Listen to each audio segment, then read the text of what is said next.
This is a compilation of over 1 hour of everything The Walking Dead gets wrong about survival explained to fall asleep to. So, sit back, relax, and grab your popcorn. Let's kick things off with everything The Walking Dead gets wrong about survival.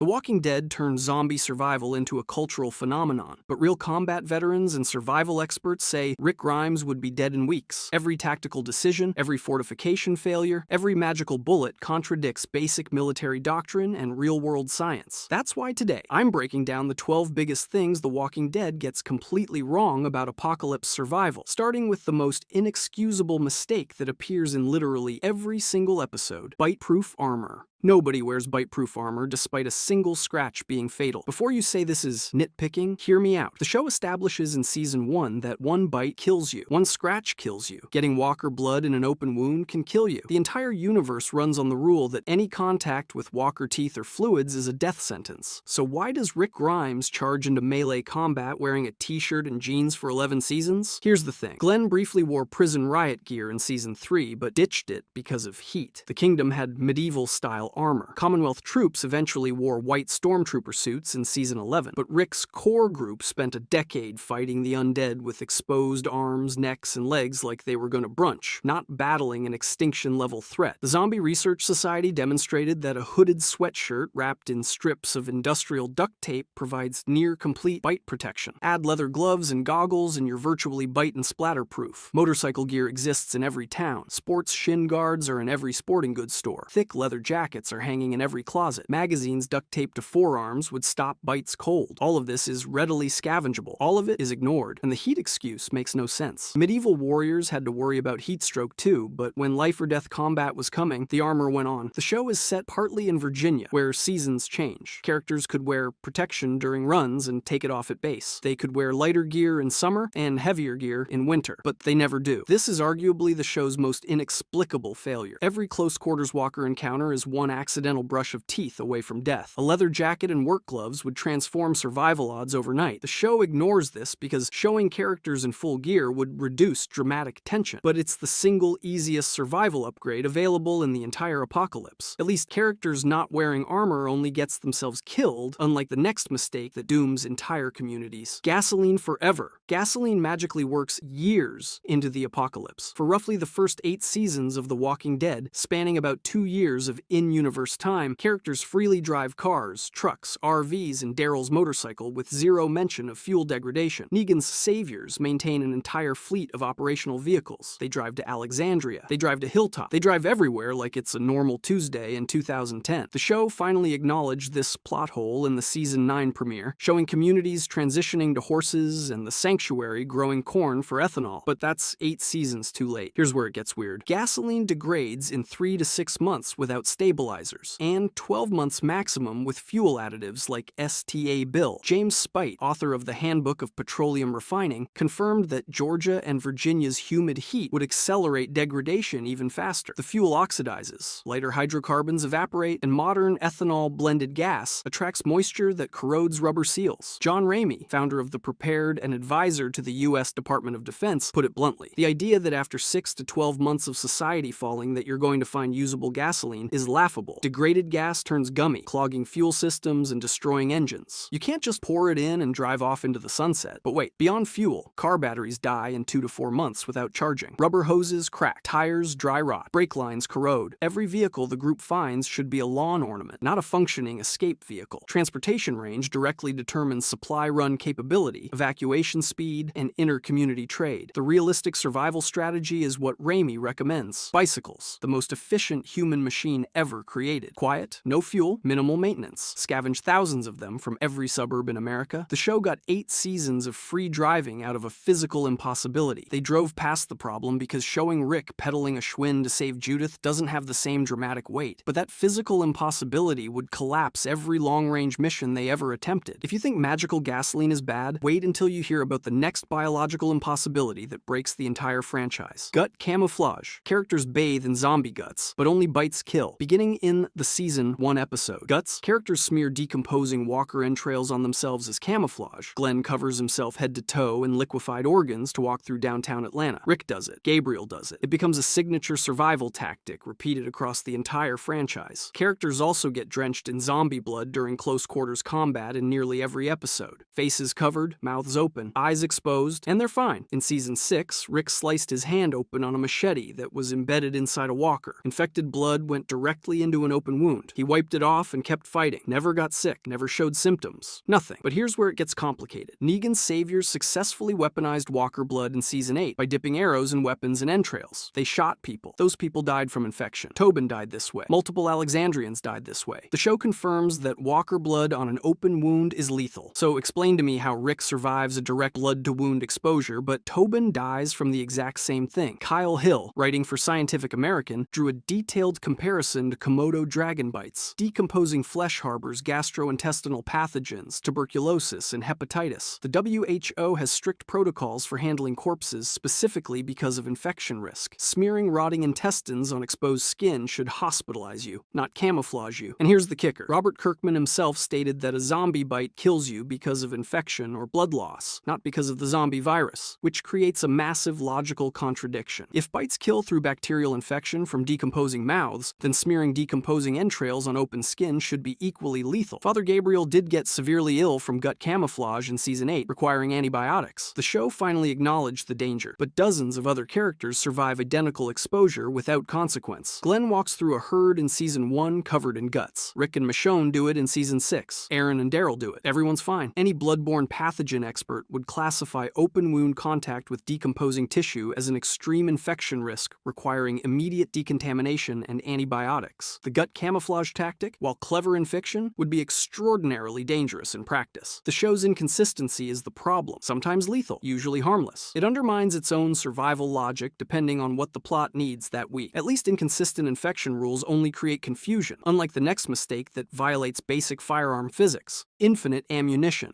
Infinite ammunition and firearms that never jam. Season 8 is the worst offender in the entire franchise. TV Guide described it as characters activating an unlimited ammo cheat code in Call of Duty. People just firing guns willy-nilly, holding assault rifles over their heads and firing blindly with no recoil. A Browning M250 caliber machine gun blows baseball-sized holes in people at 100 yards in one scene, but can't dent a Jeep's grill at 10 yards in another. Herschel fires his 7-round Remington 870 shotgun far more times than physically possible without reloading in the Season 2 finale. Cool. But then there's reality. USMC Sergeant Major Mike Burke, a 25-year Marine infantry veteran, delivered the definitive takedown. Everyone seems to be running around the apocalypse without any spare magazine. I can't ever recall seeing a single magazine change in the whole show, and that's not hyperbole. A US infantryman carries only 210 rounds total. A 30-round magazine on full auto empties in approximately 2.5 seconds. That's it. That's your spray and pray budget. Red dot sight batteries die within months. Firearms require regular cleaning, or they jam, corrode, and fail. The show depicts this exactly once. Shane cleans his shotgun in Season 2, Episode 1. That's it across 11 seasons. Characters also fire 357 magnums inside enclosed spaces like tanks with 0 hearing damage, despite unsuppressed gunfire reaching 140 to 160 decibels, well above the threshold for permanent hearing loss. Here's the thing. Ammunition would be one of the most precious commodities in any collapse scenario. The US has roughly 10 billion rounds in civilian hands. Sounds like a lot. Divide that by 330 million people and you get about 30 rounds per person. Except most people don't own guns, so realistically, you're looking at maybe 100 to 200 rounds per gun owner. Then factor in that most ammunition is concentrated in the hands of collectors and preppers, not randomly distributed. Wasting rounds on missed shots or suppressive fire against walkers who don't take cover is suicidal resource management. Burke's assessment is brutal. If there are more walkers than bullets, there is no fighting to be done, just running and shooting things in your way. But the show depicts characters dumping full magazines into individual walkers from 50 feet away like ammunition grows on trees. Nobody scrounges for ammo. Nobody reloads their own cartridges. Nobody transitions to bows, crossbows, or suppressed .22 rifles, despite those being the actual apocalypse meta. The show ignores this because showing characters carefully rationing their last 12 bullets doesn't create the action sequences AMC needs for ratings. If you think infinite bullets are unrealistic, wait until you hear about the next acoustic impossibility that should get everyone killed. Sound discipline.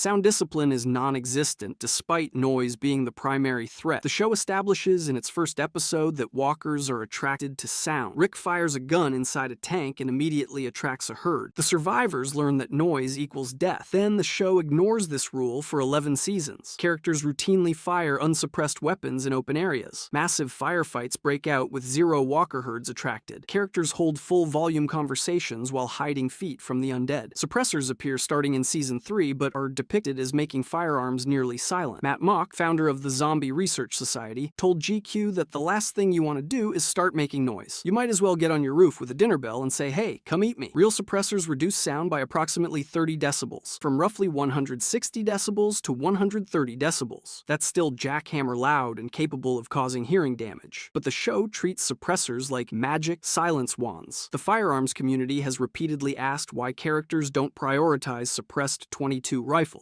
virtually silent with subsonic ammunition. Billions of rounds available, more than sufficient for walker headshots at close range. Instead, characters favor hand cannons and assault rifles that function as walker dinner bells. The show selectively enforces its own rules, depending on dramatic needs. Sometimes a gunshot brings hundreds of walkers. Sometimes characters empty magazines and nothing happens. The rule exists. The characters know it. They violate it constantly without consequence. Walker decomposition. Walker decomposition should solve the entire problem within a year. Walkers remain mobile and dangerous for 6+ years after the initial outbreak. By later seasons, they're visually more decayed, but still functional. Walking, biting, gripping, and even climbing. Melissa Unfred, a Texas mortician interviewed by Live Science, explained decomposition science. Bacteria begin digesting internal tissues after death, releasing gases that cause bloating. Walkers inexplicably skip this stage entirely. More importantly, decomposing bodies lose the tendons holding bones together. Maybe that's why zombies jolt around awkwardly, Unfred said. Otherwise, their legs would fly off. In hot, humid Georgia conditions, active decay reduces a body to bones and dried skin within weeks to months, not years, weeks. Dr. John Neary of McMaster University added that the brain requires constant blood flow containing glucose and oxygen to function. Without circulation, zombie brains simply cannot work. Kyle Hill calculated that in Atlanta's climate, most zombies would be harmless within 3 to 6 months. The heat would accelerate bacterial breakdown. Insects would consume soft tissue. Robert Kirkman acknowledged this in the comics, stating that whatever mysterious element is making them walk is also slowing their decay, essentially hand-waving the show's central scientific impossibility. The realistic survival strategy would be fortify, wait 6 months, and walk out into an empty world. Hunker down through one Georgia summer and the problem solves itself. But the show needs functional zombies for drama, so decay operates on TV logic instead of thermodynamics. Vegetable gardens. Small vegetable gardens somehow feed entire communities. Rick grows cucumbers and tomatoes at the prison, presented as a therapeutic hobby. Alexandria sustains 50 to 60 people with modest gardens. Hilltop farms with raised beds and chickens. Characters appear well-nourished despite minimal visible food production.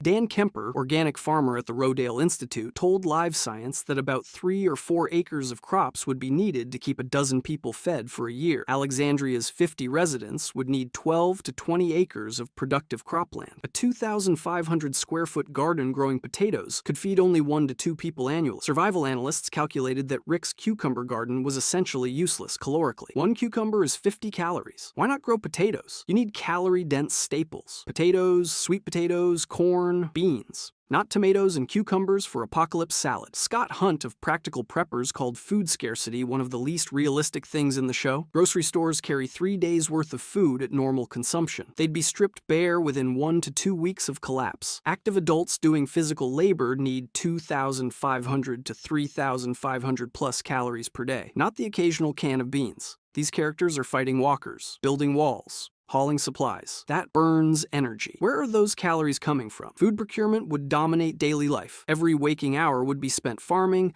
hunting, foraging, and protecting food stores. The show skips this because watching characters hoe fields doesn't make compelling television. Hunt's brutal observation: we don't totally blame the cannibals at Terminus. Fortification failures. Fortification strategy would embarrass a medieval peasant. Every community builds single-layer defenses with no redundancy. Alexandria uses corrugated metal walls. The prison relies on chain-link fencing. None feature moats, kill zones, or multiple defensive lines. When a watchtower collapses in Season 6, a massive herd pours through with nothing to stop them. Military veterans have criticized the absence of fortification principles humans mastered thousands of years ago. A simple ditch around Alexandria would prevent walker pileups against walls. Walkers can't climb. They can't jump. A 6-foot trench stops them completely. Canadian prepper marveled at the absence of basic tripwire alarms. Do you realize you can just get string and tin cans? Nobody sets them up anywhere. Sergeant Major Burke reserved special contempt for Alexandria's weapons policy. These clowns keep weapons in an armory instead of issuing firearms to every household. In a world where walls can fail at any moment, every adult should be armed. No firing positions were built into walls. Medieval castles had crenellation. Alexandria just has a flat wall with no way to shoot from cover. No fallback positions existed. No evacuation plans were rehearsed. Moats and ditches, the most basic fortification in history, never dug. Sharpened stake trenches, zero material cost, never used. Multiple defensive lines, so if the first wall fails, you have somewhere to retreat, never built. Opaque fence coverings to block walkers' line of sight, never installed. The show's communities build defenses that a Roman legionary would laugh at. Against an enemy that can't use tool, can't climb, and can't think, basic earthworks would make any settlement nearly impregnable. Radio silence. Nobody uses radios despite communication solving half their problems. Radios appear sporadically. Rick gives Morgan a walkie-talkie in Season 1. Then the group goes multiple seasons with virtually no distance communication. Walkie-talkies appear in some situations but are never standard equipment. Think about how many problems would have been mitigated if survivors could communicate over distance, inside those dark prison corridors, while attacking Woodbury, while on scavenging parties. Amazing stories. Identified communication failure as arguably the show's most consequential tactical mistake. Police stations are overflowing with radio equipment. Fire departments have communication systems. Military vehicles have tactical radios. Electronics stores have CB and ham equipment. Ham radios can reach hundreds of miles. CB radios require zero infrastructure. The show's signature dramatic device is the group splitting up and losing contact. Glenn goes on a supply run. Nobody hears from him for hours. Everyone assumes he's dead. Radios solve this instantly. The survival mom emphasized that reliable information is going to be one of the first casualties in a crisis, and radios provide both tactical coordination and psychological comfort. You're not alone. You can call for backup. You can warn people. You can coordinate movements. Cameron Carlson, a U.S. Navy officer, also noted the absence of dogs as early warning systems. They would be a good warning device. Watch the dogs. If they act strange, something is wrong. The group has a radio expert in Eugene. He could have established a communication network across Virginia. Instead, communities operate in information blackouts, making decisions based on days-old intelligence or rumors. Reconnaissance. Optional. Reconnaissance is apparently optional before attacking armed compounds. The most egregious example happens in Season 6. Rick agrees to attack Negan's saviors based on intelligence from Hilltop with zero independent verification. He has no idea how many outposts Negan controls, no idea how large his forces are, no idea what weaponry they possess. The group walks in and starts killing people in their sleep. Sergeant Major Burke delivered his harshest assessment. Rick, quite possibly the dumbest of the dumbasses, agreed to take on Negan with little to no intelligence. His group waltzed into Negan territory, murdering people without taking any time to observe them or come up with a long-term plan. As far as I'm concerned, the Grimes gang deserved the ass whooping they got, directly leading to Glenn and Abraham's deaths. Military operations require intelligence gathering before offensive action. Observe the target, estimate enemy strength, identify escape routes, plan contingencies. Rick's raid was the equivalent of a SWAT team breaching a building without knowing how many rooms it has. The failure to conduct reconnaissance is a consistent pattern. The Season 1 camp had no perimeter awareness and was overrun. Dale was on Overwatch and somehow missed hundreds of zombies. Nobody posted lookouts. Nobody established early warning systems. Before you attack anyone, you watch them for days. You count their people. You observe their routines. You identify defenses. You look for weaknesses. You plan multiple assault and escape routes. This isn't advanced military theory. This is basic tactical planning. Burke's summary: how about 360 degrees of security? Jackasses? Perimeter security means someone is always watching in every direction. The show skips reconnaissance because watching characters observe a compound doesn't make exciting television. Medical miracles. Medical miracles happen with dirty tools and zero training. Rick hacks off Herschel's bitten leg with an axe in Season 3, an axe just used to kill walkers. Without sterilizing it, Herschel survives and walks on crutches weeks later. A veterinarian, Herschel, performs abdominal surgery to remove 6 bullet fragments from Carl in season 2 without imaging equipment or proper anesthesia. He's a vet. He treats cows. Now he's doing pediatric trauma surgery in a farmhouse. Carl survives. Maggie performs an emergency C-section on Lori with a knife in a prison boiler room. No surgical training. No sterile environment. Lori dies, but the baby survives perfectly healthy. Dr. Deborah Moguloff, an emergency physician, confirmed to MTV News that amputation is survivable, but requires a tourniquet, wound closure, and critically, sterile instruments. In the comics, Dale's amputation with dirty tools resulted in death from infection, the realistic outcome. The TV version skipped sterilization entirely. No data shows that even today, emergency C-sections in resource-limited settings kill 1 in 100 women, 100 times the rate in developed nations. Maggie had 0 surgical training. Pre-modern maternal death rates were approximately 25 per 1,000 births. Without antibiotics, any open wound from improvised surgery would become infected. Sepsis would set in within days. The show normalizes the idea that major surgery can succeed with kitchen utensils and determination. Characters routinely recover from stabbings, gunshot wounds, and severe trauma within days. Glenn gets beaten nearly to death by Negan. Skull fractures, brain swelling. He's functional in a week. Without sterile conditions, antibiotics,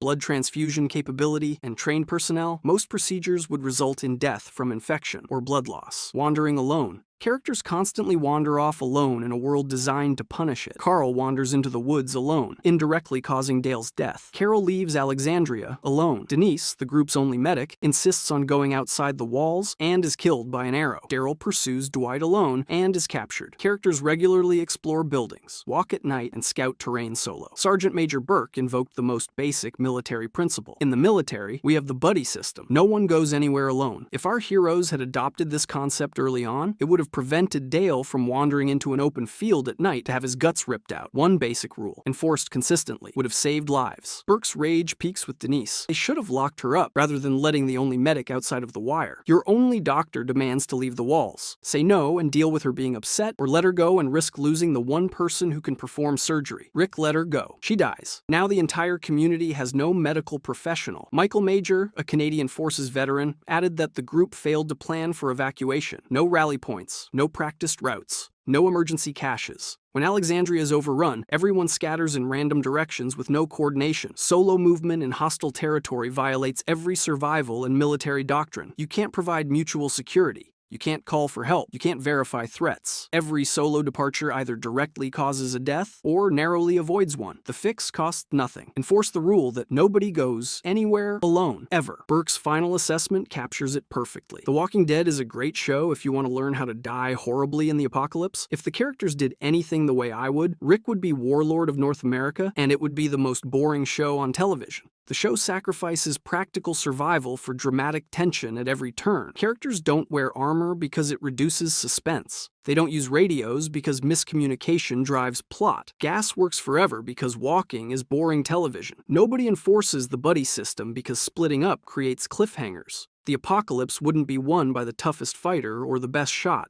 It would be won by the person who digs a ditch, wears a leather jacket, carries a radio, and never walks anywhere alone. The Walking Dead is one of the most beloved zombie franchises in history. It's also one of the most scientifically broken. From corpses that ignore thermodynamics to skulls that change durability between scenes, this show asks you to swallow more bad science than any zombie media ever made. So today, we're breaking down everything it gets wrong, starting with the one law of physics you literally cannot argue with, the energy conservation problem. Before we talk about anything else, we need to talk about the single biggest cheat The Walking Dead asks you to accept. It's not the virus. It's not the brainstem rule. It's the first law of thermodynamics, which states that energy cannot be created or destroyed, only transformed. A living human body at rest burns between 1,400 and 1,800 calories per day just to keep the lights on. That's not walking or groaning at people through a chain link fence. That's lying completely still and breathing. Walkers don't eat in any meaningful way. They have no heartbeat, no circulation, no metabolism. Zero. And yet they roam the Georgia countryside for years, moving continuously without a single calorie of usable fuel. That's like watching a car drive cross-country with no engine and nobody in the writer's room mentioning it. Here's where it gets worse. Decomposing tissue produces exactly 0 ATP, the molecule every muscle fiber needs to contract. Without ATP, muscles don't work, period. A real corpse enters rigor mortis within 2 to 6 hours of death, and over the following days the proteins degrade permanently. Your muscle tissue loses all contractility and never gets it back. A walker shouldn't be stumbling around after 3 years. It shouldn't be moving after 3 days. Now, fans love to invoke the magical escape hatch. The virus rewrites biology. Sure, maybe it does. But the show never once states that walkers have an alternative energy source or any functioning metabolism. It's not explained. It's not even hinted at. It's just ignored entirely, which is a pretty bold move when the thing you're ignoring is the most fundamental law of physics in the universe. But if you think a total violation of thermodynamics is bad, wait until you see what happens when you apply actual decomposition science to these things. Accelerated tissue decomposition. So the body has no energy source, no ATP, no metabolism, nothing keeping the lights on. Cool, but let's say we ignore all of that.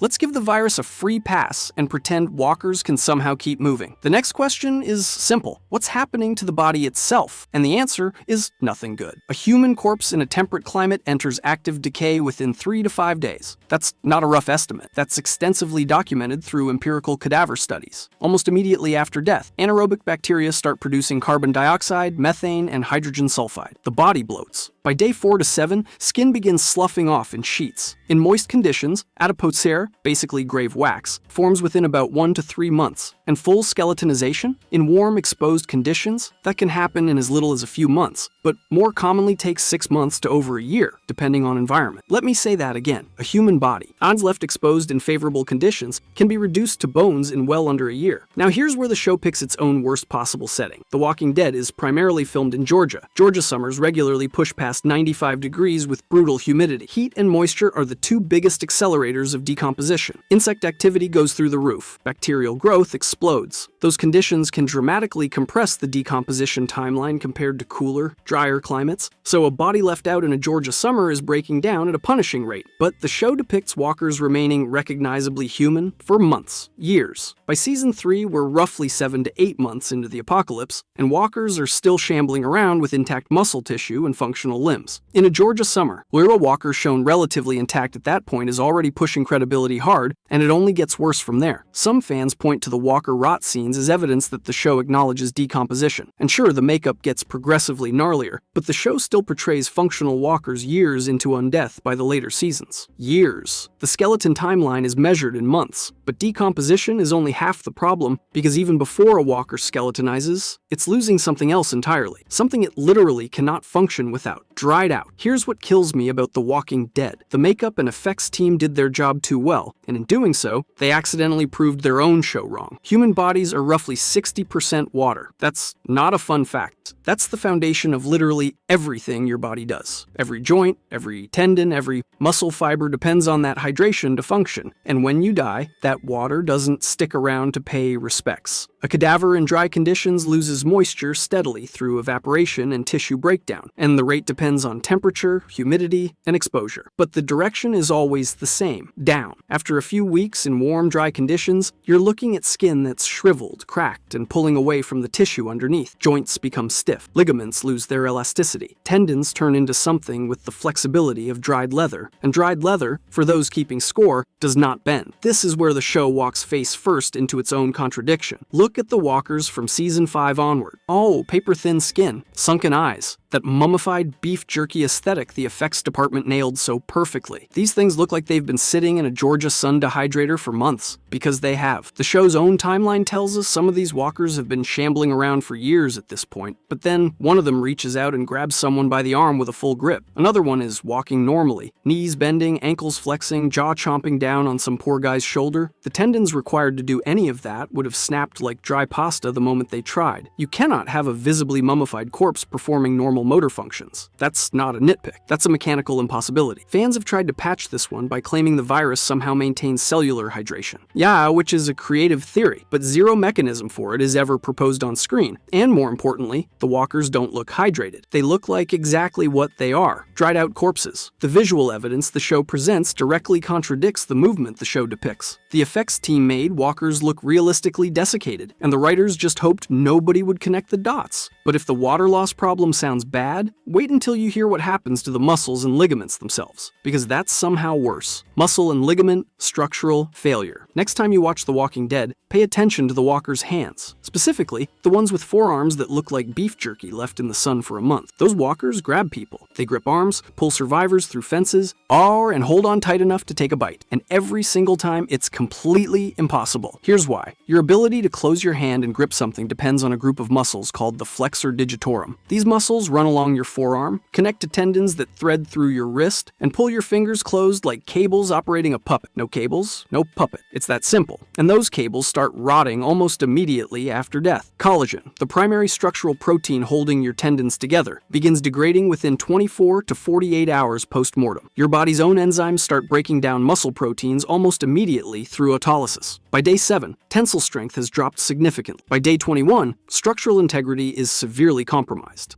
Tendons lose the majority of their mechanical strength within weeks. So when the show puts a walker on screen with exposed bones, half the forearm musculature visibly gone, and then has that walker grab Rick's wrist hard enough to hold him in place, what you're looking at is a hand with zero functional grip mechanism. The flexor digitorum muscles are either rotted away or disconnected from the tendons that operate the fingers. Even if some tissue remained, there's no nervous system sending the signal to contract. It's like trying to start a car with no engine, no battery, and no key. And then there's the climbing. Walkers scale chain link fences in multiple seasons. Climbing requires tendons bearing your full body weight under tension. Tendons that have undergone weeks of enzymatic degradation would snap the moment a walker tried to pull itself up. That's not speculation. That's just what happens to connective tissue after weeks of decomposition without biological maintenance. Some fans argue the virus compensates by somehow increasing walker strength, which is a fun theory, except it directly contradicts the show's own portrayal of walkers as slow, weak, and clumsy. You can't have it both ways. Either the virus makes them strong, in which case they shouldn't stumble around like drunk toddlers, or they're genuinely degraded, in which case they shouldn't be able to grip a doorknob. But if you think structural failure is a problem, wait until you hear about the show's understanding of what a brainstem actually does. The brainstem survival myth. Aim for the head. It's the one rule every Walking Dead fan knows by heart. Destroy the brain, kill the walker. Simple, clean, universal. Except it's complete nonsense from a neurobiological standpoint, and the show can't even follow its own rule consistently. Here's the thing. The show treats the brain like a light switch. Poke it, the lights go off. But the brain isn't one thing. It's a collection of wildly different structures that do wildly different jobs, and destroying one doesn't automatically shut down the others. Let's break it down. The brainstem controls autonomic functions,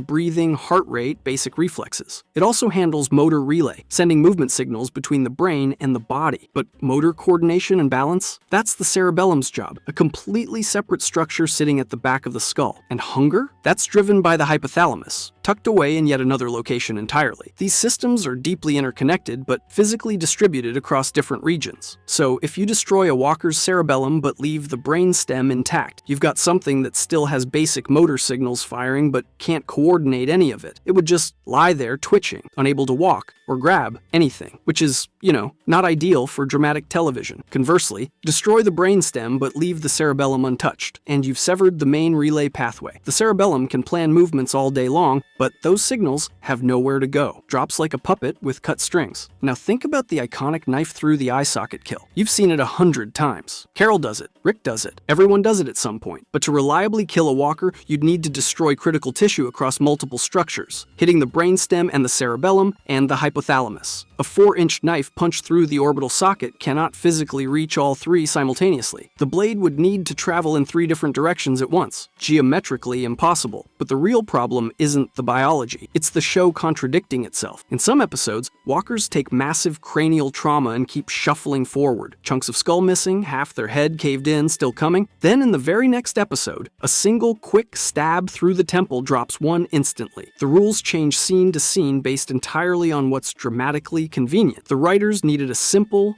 repeatable kill mechanic for television. Fair enough, but they built it on a version of neurobiology that doesn't exist, then couldn't even stay consistent with the fake version they invented. At least the brain myth only affects how walkers die, though. How they hunt is somehow even harder to explain. Sensory perception without organs. Walkers can smell you. They can hear you. They can apparently track you across entire city blocks using nothing but vibes and decomposing face holes. And nobody in this show has ever stopped to ask how. Let me explain. For you to smell anything, you You need functioning olfactory receptor neurons sitting in the olfactory epithelium, a thin patch of tissue way up inside your nose. These neurons connect to the olfactory bulb in your brain, and forming a chain that lets you distinguish between fresh bread and a dumpster fire. Here's the thing. Those receptor neurons begin degrading rapidly after death as oxygen supply cuts off and cells break down. The epithelial tissue undergoes necrosis. Not damaged, not weakened. Done. But it gets better. A decomposing body produces massive amounts of cadaverine, putrescine, and hydrogen sulfide as it rots. Hydrogen sulfide is responsible for the smell of rotten eggs, and cadaverine is literally named after corpses, because that's what it smells like. Even if a walker somehow retained a handful of functioning olfactory receptors, which it wouldn't, those receptors would be completely overwhelmed by the gases pouring out of the walker's own rotting face.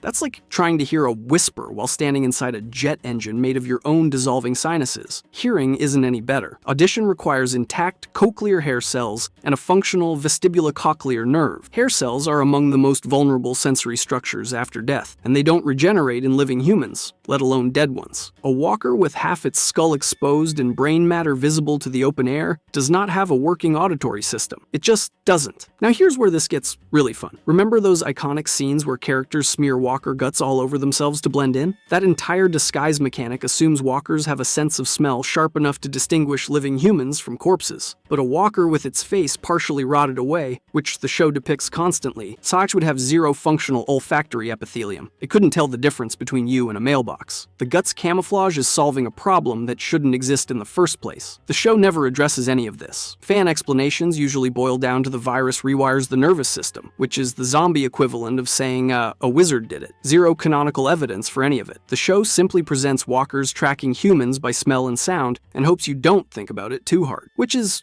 not ideal when your entire survival strategy revolves around it. But if you think broken senses create plot problems, I'll wait until you see what happens when walkers actually catch their prey and start eating. The digestive system paradox. Nobody on the writing staff for The Walking Dead ever sat down and asked the single most important question about walker biology. Where does the food go? Seriously, walkers eat people constantly. That's their whole thing. They tear into human flesh. They chew. They swallow. We've watched them do it for 11 seasons. But not once does a walker use the bathroom. And look, I'm not saying I needed to see that, but the absence creates a problem that is genuinely impossible to ignore once you think about it. Here's the thing. The human digestive tract processes food over 24 to 72 hours. Material goes in, material comes out. That's how tubes work. If walkers are consuming flesh and that flesh has nowhere to go, it just accumulates in the GI tract. And accumulated organic matter inside a non-functioning digestive system does exactly what you think it does. It rots. Decomposing bacteria produce gas. Methane, carbon dioxide, hydrogen sulfide, the whole party. In a living person, that gas exits through the normal exits. In a sealed cadaver with no functioning sphincters or peristalsis, that gas builds and builds and builds. The timeline here is disgustingly specific. Within days of consistent feeding, the sheer mechanical obstruction would cause the abdomen to distend massively. In a living person, that kind of blockage leads to bowel perforation and peritonitis. But walkers aren't alive, so infection isn't the issue. The gas accumulation in a sealed abdominal cavity would cause visible bloating followed by rupture. We're talking walkers popping like overfilled garbage bags, probably within a week or two of heavy feeding. But the show depicts walkers eating multiple victims across multiple episodes without so much as a bloated belly. Their abdomens stay perfectly flat, which is, not ideal for the show's internal logic. Now, some fans have tried to fix this. The popular theory is that walkers eat purely for behavioral stimulus rather than nutrition. They're driven to consume but gain nothing from it. Cool, except that actually makes the problem worse. If eating provides zero nutritional benefit, then the food is just sitting there doing absolutely nothing except decomposing inside a decomposing body. You've still got the gas buildup. You've still got the rupture timeline. And now you've also got the question of why walkers bother eating at all if it serves no biological function. The virus compels them to do something completely pointless that would destroy their own bodies within days? I don't know what to tell you. It's a biological impossibility with no exit pathway, and the show never even attempts an explanation. But at least walker digestion is a warm weather problem. Cold weather introduces an entirely different set of issues that the show handles even worse: cold weather and freezing points. Here's something the show really doesn't want you to think about too hard. Human tissue freezes at approximately negative 0.5 degrees Celsius. That's barely below the freezing point of water. And the reason it's slightly lower is because of dissolved salts and proteins in your cells acting as a mild antifreeze.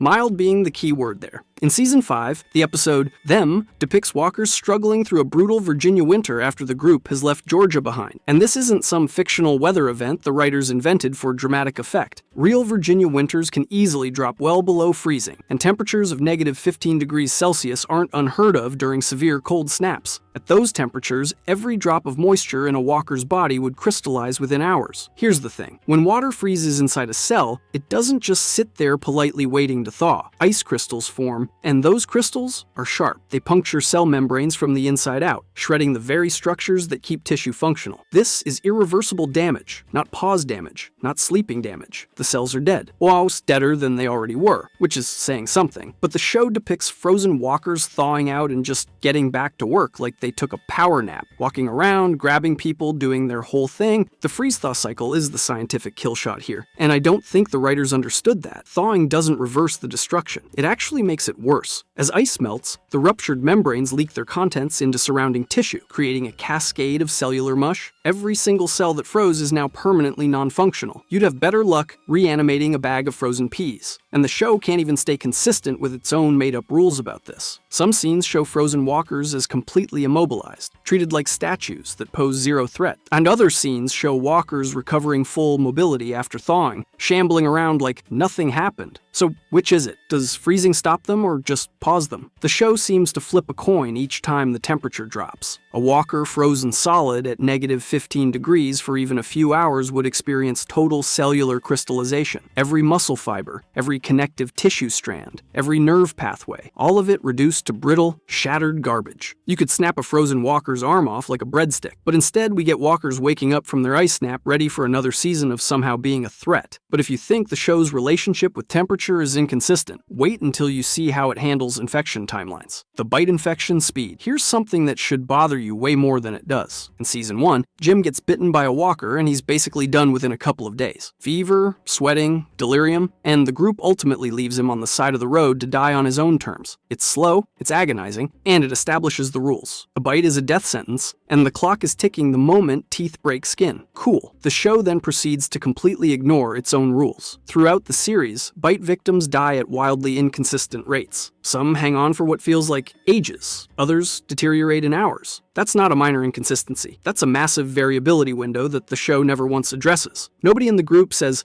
weird that this bite is playing out totally differently than Jim's did. The writers just quietly moved the goalposts because they needed more or less time for dramatic goodbye speeches depending on the episode. Here's where it gets really embarrassing. The closest real-world analog to the walker bite infection is rabies. Rabies travels through your peripheral nerves toward the central nervous system, and it moves at a glacial pace compared to what's depicted in The Walking Dead. The real virus typically takes weeks to months to reach your brain. The show's version apparently travels at the speed of plot convenience, which is not a recognized unit of measurement in virology, but probably should be. If a walker's saliva contains some kind of fast-acting infectious agent, the incubation time should be biologically consistent. That's how pathogens work. Yeah, they don't check the script to see how much screen time is left. Wound depth, proximity to major blood vessels. Sure, these could theoretically cause some variation, but the show never confirms any of this. It never even tries, and that's the real problem. If you can't predict when a bite kills someone, the audience can't properly fear it. The entire tension mechanic of someone got bit. The clock is ticking falls apart when the clock runs at whatever speed the writers need. Jim lingers for days. Other characters drop in hours. Some people show symptoms almost immediately. Others walk around looking mostly fine for an absurdly long time. Fans have tried to patch this with theories about immune variation or wound severity, which is honestly generous of them. But a fan theory is not a writing decision. It's the audience doing homework the writers didn't bother to assign. The later seasons arguably made this worse by stretching incubation times further. A bite that kills you in hours is terrifying. A bite that kills you sometime between now and whenever the plot feels like it is just an inconvenience with a sad ending. But if inconsistent infection timing bugs you, wait until you hear about walkers who apparently have a mute button. Silent stealth versus vocal cord function. This one is so obvious that once I point it out, you're never going to unsee it. Walkers moan. That's their whole thing. The iconic groaning, the guttural sounds, the ambient chorus of the undead. It's basically the show's soundtrack. You hear a walker before you see it.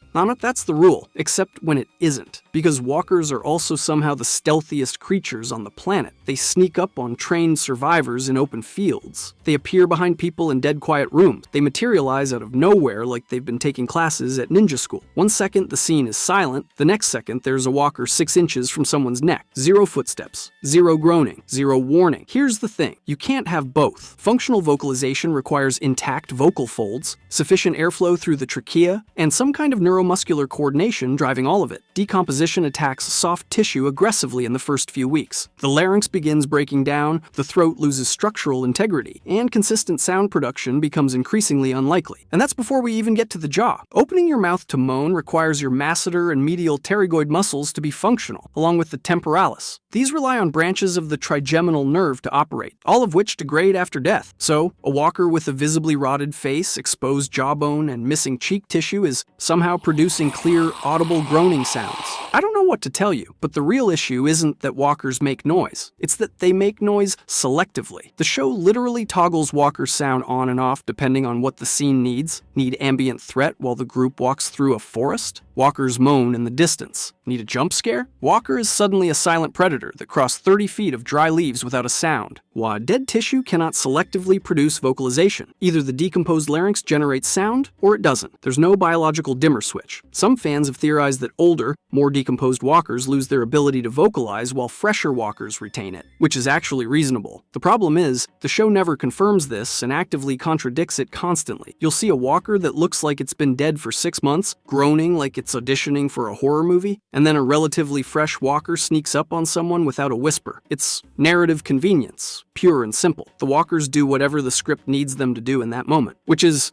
not ideal for a show that wants you to take its threat mechanics seriously. But if you think inconsistent sound design is bad, and wait until you see what happens when the show tries to decide how strong walker skulls actually are. Bone density and skull fragility. This one targets the single most iconic action in the entire show, the thing you've watched thousands of times. A survivor swings a weapon at a walker's head, and the skull cracks open like a melon, or doesn't, depending on what the scene needs. Here's the thing, a fresh human skull is genuinely tough. We're talking roughly 500 to 700 pounds of static force to fracture one, or around 70 to 80 foot-pounds of impact energy with a focused strike. Your skull evolved to protect the most important organ in your body, and it does that job extremely well. Cracking one open with a hand tool requires commitment, force, and usually multiple strikes. This is why blunt force trauma deaths in the real world often involve repeated blows, not single clean hits. But once decomposition kicks in, structural integrity drops significantly. The calvaria, which is the roof of the skull, gradually loses mineral density and collagen integrity as it breaks down. The rate depends on environmental conditions like temperature, moisture, and insect activity. So there's no neat universal timeline, but the direction is always the same. Collagen degrades. The bone becomes porous, brittle, and structurally compromised. After months of decomposition in favorable conditions, a weathered skull can fracture with dramatically less force than a fresh one. A significantly decomposed skull can potentially be fractured with the kind of force a solid punch generates. So look at the walkers the show presents. Missing chunks of calvaria, exposed bone, faces half rotted away. These are skulls that have been decomposing for months, sometimes years. A walker that looks like that should have a skull you could rupture with your bare fist. Rick doesn't need a machete. He needs a firm slap and some follow-through, but that's not what happens. Survivors regularly struggle to breach walker skulls with crowbars, hatchets, and sharpened metal tools. Characters strain and put their full body weight behind strikes that should be absolute overkill against bone with the structural integrity of a wet cracker. And then, 5 minutes later, a different walker's skull pops like a grape because someone poked it with a screwdriver. The show literally cannot decide whether walker skulls are reinforced concrete or tissue paper, and it changes the answer based entirely on what the scene requires. Need tension? Impenetrable fortress? Need a badass kill montage? Balsa wood. Same decomposition level, same visual presentation, completely different physics. Nobody notices because the show trained us to accept it. But what's the biological mechanism for some walkers being tougher? There isn't one. A skull that looks like Swiss cheese doesn't get to be selectively durable based on dramatic convenience. Decomposition doesn't care about your narrative arc, but if inconsistent skull physics bother you, wait until you hear how the show handles walkers that are supposed to be fundamentally different from each other. The variant logic contradiction. So after everything we've covered, you'd think the show would at least follow its own rules, the ones it made up. The ones it spent 11 seasons drilling into your head. Destroy the brain, walker dies. Decomposition is visible and progressive. Sensory organs decay. Biology still exists, even in a zombie apocalypse. Turns out, no.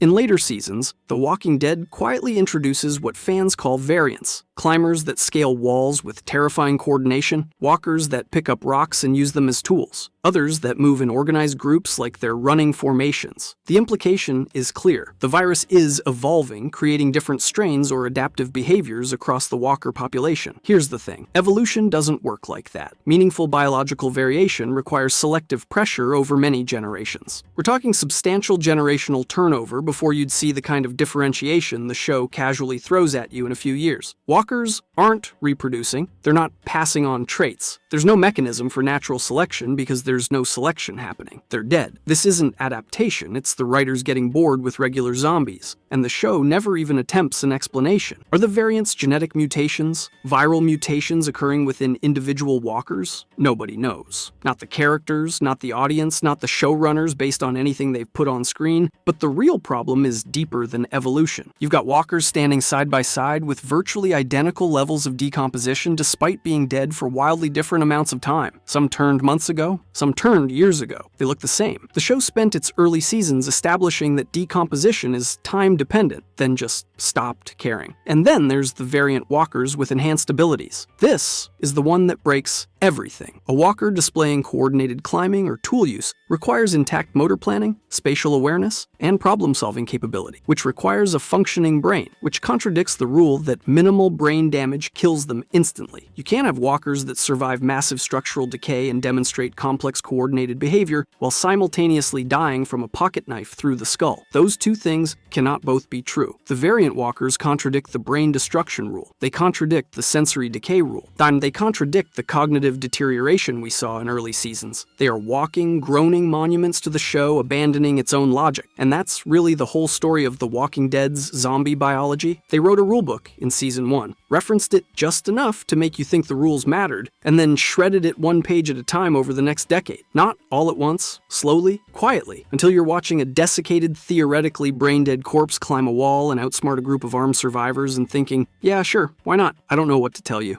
Rick's group survives gunfights, cannibals, and a literal tiger, but somehow nobody stops to ask why they keep trusting a fence you could cut through with garden shears. The Walking Dead builds entire story arcs around shelters that would crumble under basic scrutiny, and today, we're tearing apart 8 structural myths the show sold you as survival gospel, starting with the one that falls first, choosing flimsy chain link fences. Here's the thing about The Walking Dead's obsession with chain link fences. The show treats them like they're one step below the walls of Fort Knox. Characters find a fence, reinforce it with a few wooden pallets, and suddenly everyone sleeps soundly. The prison arc is the worst offender. That standard chain link becomes the backbone of their entire survival strategy for months, and nobody questions it. But here's where it gets weird. Standard commercial chain link fencing, the exact 2-inch mesh stuff you see on screen, can be breached by 2 people with basic hand tools in under 26 minutes. That includes buried fabric with stone backfill. The unburied version, about 11 minutes. That's not a wall, that's a suggestion.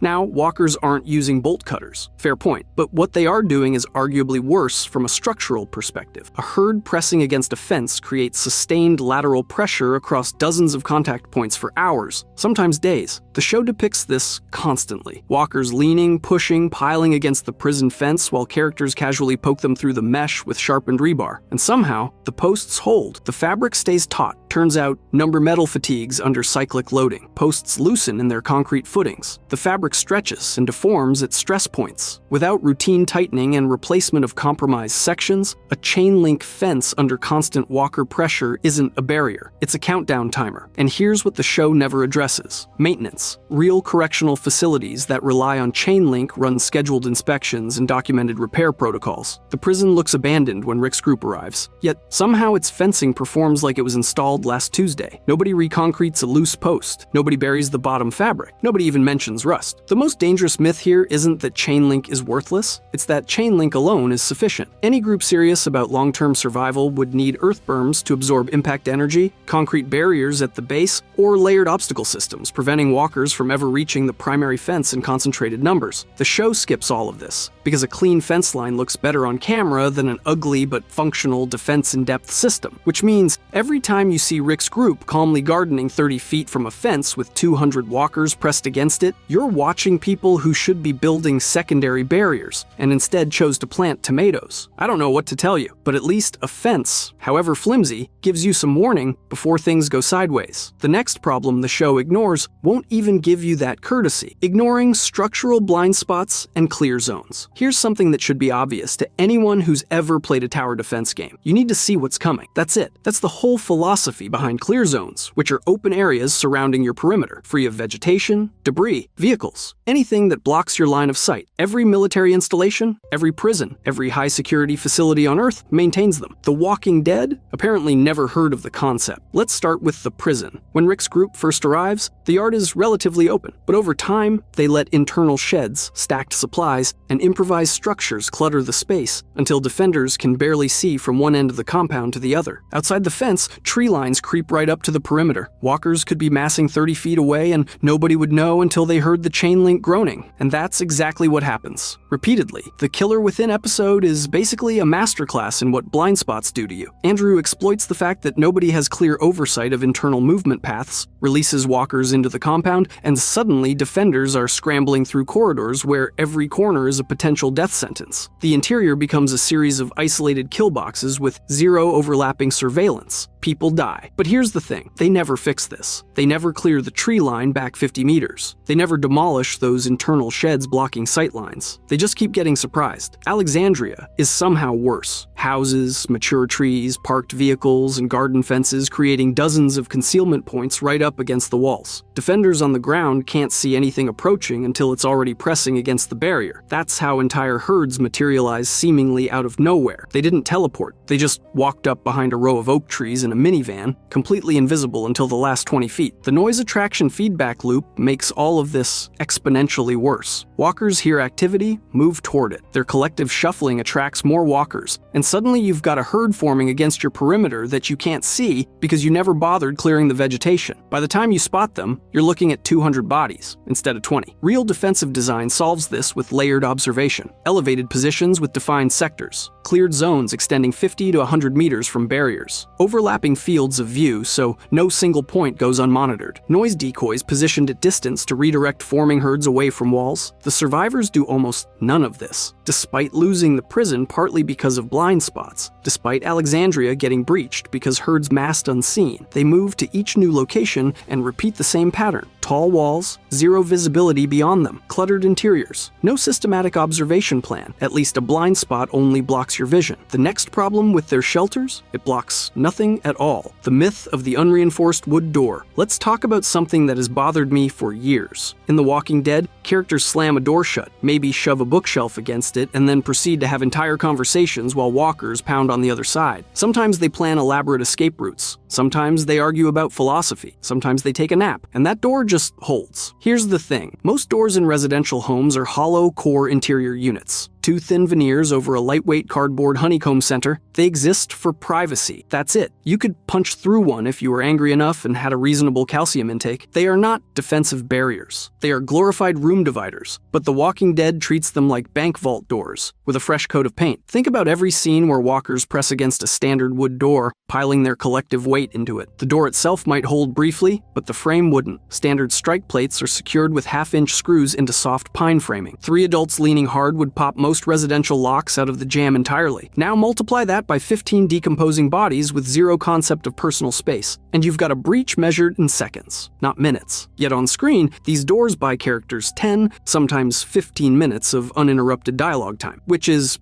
not ideal for realism. And then there's the barricading myth. Someone drags a dresser across the floor, wedges a chair under the handle, and suddenly everyone relaxes. In practice, furniture barricades are unstable, often top-heavy, and can actually make things worse by blocking your own escape route. You've created a single exit bottleneck and given yourself a false sense of security. That's a 2-for-1 deal on bad decisions. Hey, let me just bar this door real quick. Great. You've bought yourself about 4 seconds and eliminated your only exit. Tactical genius. The inconsistency is what really sells it. Glass storefront doors shatter immediately under minimal walker pressure, which makes sense. But a standard wood door in a suburban house somehow outperforms them. The frame, the hinges, the lock hardware, none of it is rated for sustained lateral force from multiple bodies. A door without a steel skin and reinforced frame would fold like cardboard under that battering, because part of it literally is cardboard. Fan communities have noticed this. Door durability fluctuates wildly based on what the plot needs. Sometimes a single walker breaks through in seconds. Other times, a full horde can't breach one for an entire scene. The material hasn't changed. Only the script's need for tension or breathing room has changed. In a real scenario, any group that understood material science would recognize that standard doors are delay devices, measured in single-digit seconds. They'd retrofit with steel plates, replace strike plates with 3-inch screw versions, and install multi-point locks. Or they'd stop treating doors as defensive positions altogether and focus on creating distance instead of barriers. But that wouldn't give anyone time for a dramatic monologue. So here we are. If you think overestimating a wooden door is dangerous, wait until you see what happens when survivors think heading upstairs in a high-rise is a good idea. Underestimating urban high-rise traps. Here's something that has always bugged me about The Walking Dead. The show spends an entire pilot episode establishing Atlanta as this dense urban nightmare. Rick rides in on horseback, gets swarmed, nearly dies, and from that point forward, the entire group basically decides that cities are death sentences. Which,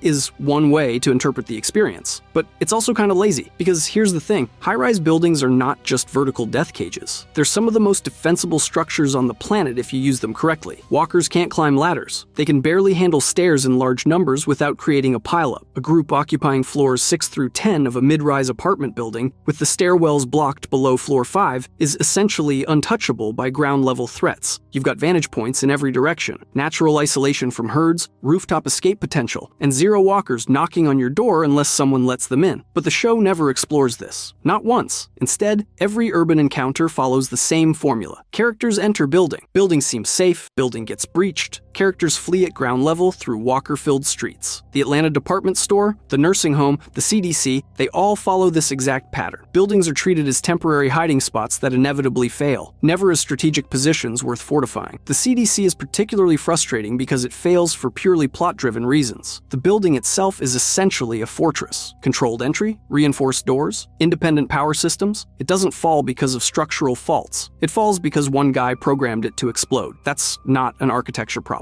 That's a screenplay problem. The bell tower sequence in the Telltale game at least acknowledges that vertical movement is terrifying when infrastructure is damaged. A one-armed man climbing a rickety ladder that could snap at any moment, that's genuinely tense. But even there, the ladder is treated as desperate improvisation rather than part of any systematic vertical strategy. Nobody in this franchise ever says, hey, what if we installed permanent rope systems between these rooftops? Or let's barricade the stairwell at floor 2. Those conversations simply don't exist. And the missed opportunities compound. Survivors never occupy upper floors strategically. Nobody builds rope bridges between adjacent buildings. Nobody establishes rooftop gardens where walkers literally cannot reach. The show's entire approach to urban environments can be summarized as we went to Atlanta once. It was bad, never again, which reinforces this simplistic narrative that countryside equals safety and cities equal death. In practice, a carefully chosen mid-rise building with limited stairwell access points would offer massive tactical advantages. Height gives you early warning of approaching herds. Limited entry points are a benefit when you control them deliberately. Rooftops provide space for water collection, signaling, and emergency evacuation to neighboring structures. The real danger of high-rises isn't that they're inherently deadly, it's that they require planning to use correctly. You need to map every stairwell, seal lower floors, establish multiple escape routes, and maintain those systems over time. That's work. And apparently, in The Walking Dead's universe, nobody wants to do that work when you could just find another farm with a nice porch. But if you think ignoring vertical strategy is a problem, wait until you hear how badly these survivors handle something even more fundamental to staying alive: overlooking long-term water and sanitation logistics. Here's something nobody ever talks about with The Walking Dead, and honestly, it might be the single biggest survival oversight in the entire series. You can have the tallest walls, the deepest weapons cache, and enough farmland to feed a small army. None of it matters if everyone's dying of cholera because nobody figured out where the sewage goes. Water and sanitation, the invisible infrastructure that keeps civilizations alive, and The Walking Dead treats it like it simply doesn't exist. Every single person in a community needs a bare minimum of 2 to 3 liters of clean drinking water per day just for hydration. Factor in cooking, wound cleaning, and basic hygiene, and you're looking at dramatically more. For a community the size of Alexandria, that's an enormous daily demand, and it needs to be actually purified, not scooped from the nearest creek. Alexandria is the one location where the show acknowledges modern utilities exist: running water, flush toilets. The whole suburban fantasy somehow still functioning years into the apocalypse. But here's the thing. Pumps need electricity. Water treatment requires chemicals and technical knowledge. Sewage systems depend on intact pipe networks and functional processing downstream. Without professional maintenance, every single one of these systems degrades fast. The show never once addresses who's maintaining any of it. It just works, apparently, because the plot needs people clean enough for close-up shots. The prison is somehow worse. Real correctional facilities have complex centralized plumbing designed for institutional populations. The group moves into cell blocks that have been sitting dormant since the outbreak began, and within episodes they're living there like everything functions perfectly. We see characters establishing gardens for food production. Great, but not a single scene of anyone building a latrine system or discussing what happens when the pipes inevitably clog with years of accumulated neglect. The hilltop gets even less attention. Where are these people going to the bathroom? Where's the water coming from? How are they disposing of waste for dozens of residents without contaminating their own living space? The show simply doesn't say, and this silence isn't just a minor omission. In every real-world disaster scenario, water and sanitation failure is the primary driver of mass illness and death. Dysentery, typhoid, parasitic infections. These kill more people after disasters than the disasters themselves. A community with perfect walls and zero sanitation planning would be decimated within months. Not by walkers, by their own waste. But here's where it gets frustrating. The show dedicates entire arcs to food production, trade negotiations, and ammunition supply chain. Water purification and waste management, which are arguably more immediately lethal when neglected, get nothing. Which is, not how any of this works. Fans have noticed. Community discussions consistently flag this as one of the show's most unrealistic optimisms. Poor sanitation doesn't just cause disease. It tanks morale, breeds conflict, and accelerates social breakdown. Every advantage Alexandria and the prison supposedly offer gets quietly undermined by the infrastructure nobody's maintaining beneath their feet. But at least dirty water kills you slowly. The next problem is one that attracts things that kill you fast, because apparently nobody in this universe has heard of soundproofing. Neglecting soundproofing and noise bleed. Here's the thing about The Walking Dead's universe. Noise kills. This is established in literally the first episode. Rick fires a gun in Atlanta, and within minutes, an entire horde descends on a department store full of survivors. The show hammers this rule into you over and over. Sound attracts walkers. Walkers attract more walkers. It's a feedback loop that can turn a single shout into a 1,000-strong herd pressing against your walls. So you'd think someone would eventually say, hey, maybe we should put some insulation on these walls. Nobody does. Walk through Alexandria at any point in the series. Characters argue at full volume inside houses with open windows. They run generators that hum and rattle constantly. They hammer nails and saw wood within earshot of walker-infested wilderness. And the show just lets it happen. No consequences. The noise attraction rule applies exclusively when the writers need tension and vanishes completely when they need domestic scenes. But here's where it gets complicated. Basic soundproofing isn't some lost technology. Heavy curtains, doubled-up drywall, packed earth against exterior walls, moving your generator into a buried enclosure 50 meters from the perimeter. These aren't engineering marvels. A moderately handy person with access to a hardware store, which nobody else is using, could meaningfully reduce a building's acoustic signature in a weekend. Yet across multiple communities, zero effort is made toward noise discipline as an architectural priority. The generator issue alone is baffling. Those things are loud. In a world where ambient noise is dropped to essentially nothing, no traffic, no planes, no industrial hum, a running generator would be audible from hundreds of meters away on a quiet night. That's basic physics. Alexandria runs power constantly. The lights are on. The water heaters work. Something is broadcasting their location to every walker in a wide radius. Nobody builds an acoustic enclosure. Nobody even moves it to the far side of the community. The show also never establishes quiet hours or noise zoning, concepts that any group genuinely terrified of sound-attracted threats would develop almost immediately. You'd put your workshop on the interior. You'd schedule loud construction for specific windows. You'd keep noisy activities centralized and insulated. These are organizational solutions, not even construction projects, and they're completely absent. What makes this particularly frustrating is that the show clearly understands the dramatic power of sound. Every tense scene relies on it. The creak of a floorboard, the distant moan of a herd, the sudden crack of a gunshot that changes everything. But that mastery exists entirely on the production side. Inside the fiction, characters treat their shelters as acoustically invisible. Apparently sound only travels when it's dramatically convenient. The missed opportunity goes beyond realism. Imagine the tension of a scene where characters have to perform perform a loud repair, knowing they have limited time before walkers respond. Imagine a generator's acoustic housing failing, suddenly broadcasting to everything nearby. Sound management could be a source of constant narrative pressure. Instead, it's a rule the show remembers only when it needs a horde to appear from nowhere. But if you think ignoring invisible threats like noise is bad, wait until you see how these communities handle the very visible problem of having only one way out when things go wrong, the danger of single-exit bottlenecks. Here's a fun exercise. Think about every single time a group in The Walking Dead nearly dies inside a building. Now ask yourself how many of those situations would have been solved by a back door. The answer is almost all of them. And yet, season after season, these people keep walking into spaces with one way in and one way out, then act surprised when that one way gets filled with teeth. Single-exit bottlenecks are arguably the most lethal recurring architectural flaw in this entire show, and nobody ever learns from them. Terminus is the most egregious example. The entire rail yard complex is designed, literally designed, to funnel newcomers through narrow corridors into kill zones. You walk in along guided paths, pass through enclosed platforms, and before you realize what's happening, armed cannibals have you boxed in with zero options. The layout itself does the work. You don't need a lot of people to trap someone when the architecture is doing the trapping for you. It's a murder funnel disguised as a sanctuary. But here's the thing. The group barely escapes Terminus alive, and then proceeds to learn absolutely nothing from the experience. The prison is just as bad. Cell blocks and corridors have limited doorways, which is fine when you control all the gates. The moment you don't, those same features become death sentences. In Killer Within, walkers flood the yard and cell blocks simultaneously, and characters are left scrambling through tight hallways, where a single clogged doorway cuts entire groups off from safety. People die because there's nowhere to go. Not because they weren't fast enough, but because the building only gave them one option, and that option disappeared. Real-world building codes exist specifically to prevent this. The pre-apocalypse prison would have had multiple independent egress routes built in, but the survivors' modifications, locking off sections, barricading doors, repurposing corridors, inadvertently create new bottlenecks that didn't exist before. They're making the building more dangerous while thinking they're making it safer, which is,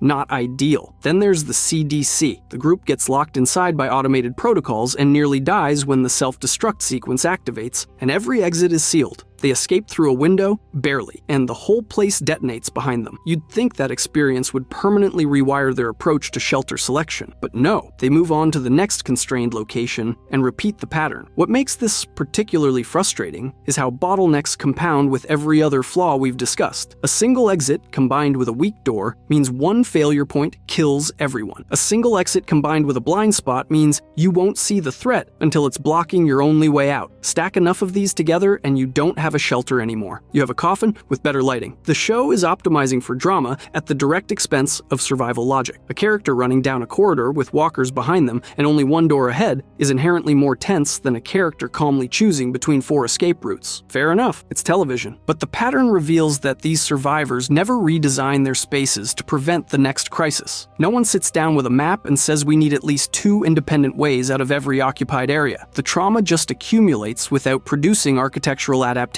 The CDC taught them nothing. Terminus taught them nothing. The prison taught them nothing. But if you think getting trapped horizontally is bad, wait until you realize they're also ignoring one of the simplest vertical escape tools available in literally every hardware store in America, failing to utilize vertical ladder access. Here's the thing about every shelter flaw we've covered so far. The fences, the blind spots, the doors, the bottlenecks, they all share one common thread. They're ground-level problems being solved with ground-level thinking. And that's exactly where this final issue lives, except the solution is literally right above everyone's heads the entire time. Walkers can't climb ladders. They can barely navigate stairs. A simple fixed ladder bolted to the side of a building turns any roof into an instant safe room. Connect 2 rooftops with a plank or a basic bridge, and you've got cross-building movement that completely ignores whatever nightmare is happening at street level. This isn't theoretical. Real defensive architecture has used vertical layering for thousands of years. Castles, fortresses, walled cities, they all understood that controlling the vertical dimension gives you options that ground-level movement simply cannot provide, and the materials are everywhere. Construction sites, hardware stores, fire stations. You could scavenge enough ladders in a single afternoon to create a network linking every key building in a compound. The labor is moderate. The payoff is enormous. Yet across multiple seasons and multiple communities, almost nobody thinks to do it. The prison has towers. It has catwalks. It has elevated walkways. And yet, when breaches happen, when walkers pour into the yard or cell blocks get compromised, everyone runs along the ground. through corridors, past the exact threats they're trying to escape. Nobody scrambles up a pre-installed ladder to a rooftop, because those systems simply don't exist in any deliberate, integrated way. The closest the show gets is posting snipers on watchtowers, which completely misses the broader application. Vertical access isn't just about seeing threats. It's about moving away from them. It's about having a plan B that doesn't involve fighting through a hallway full of walkers. What makes this particularly frustrating as a final note is how it connects to everything else. Blind spots? Elevated positions eliminate them? Single exit bottlenecks? A roof ladder is an instant second exit. Weak doors? Irrelevant if you're already 2 stories up with the ladder pulled behind you. Vertical access doesn't just solve its own problem. It mitigates half the other problems on this list. But in The Walking Dead, ladders remain what they've always been. Anxiety props. Momentary tools grabbed in desperation. Never infrastructure. Never strategy. And that, more than any single wall or fence, represents the show's deepest misunderstanding of what shelter actually means. It's not just about keeping threats out horizontally, it's about owning every dimension of the space you occupy, which,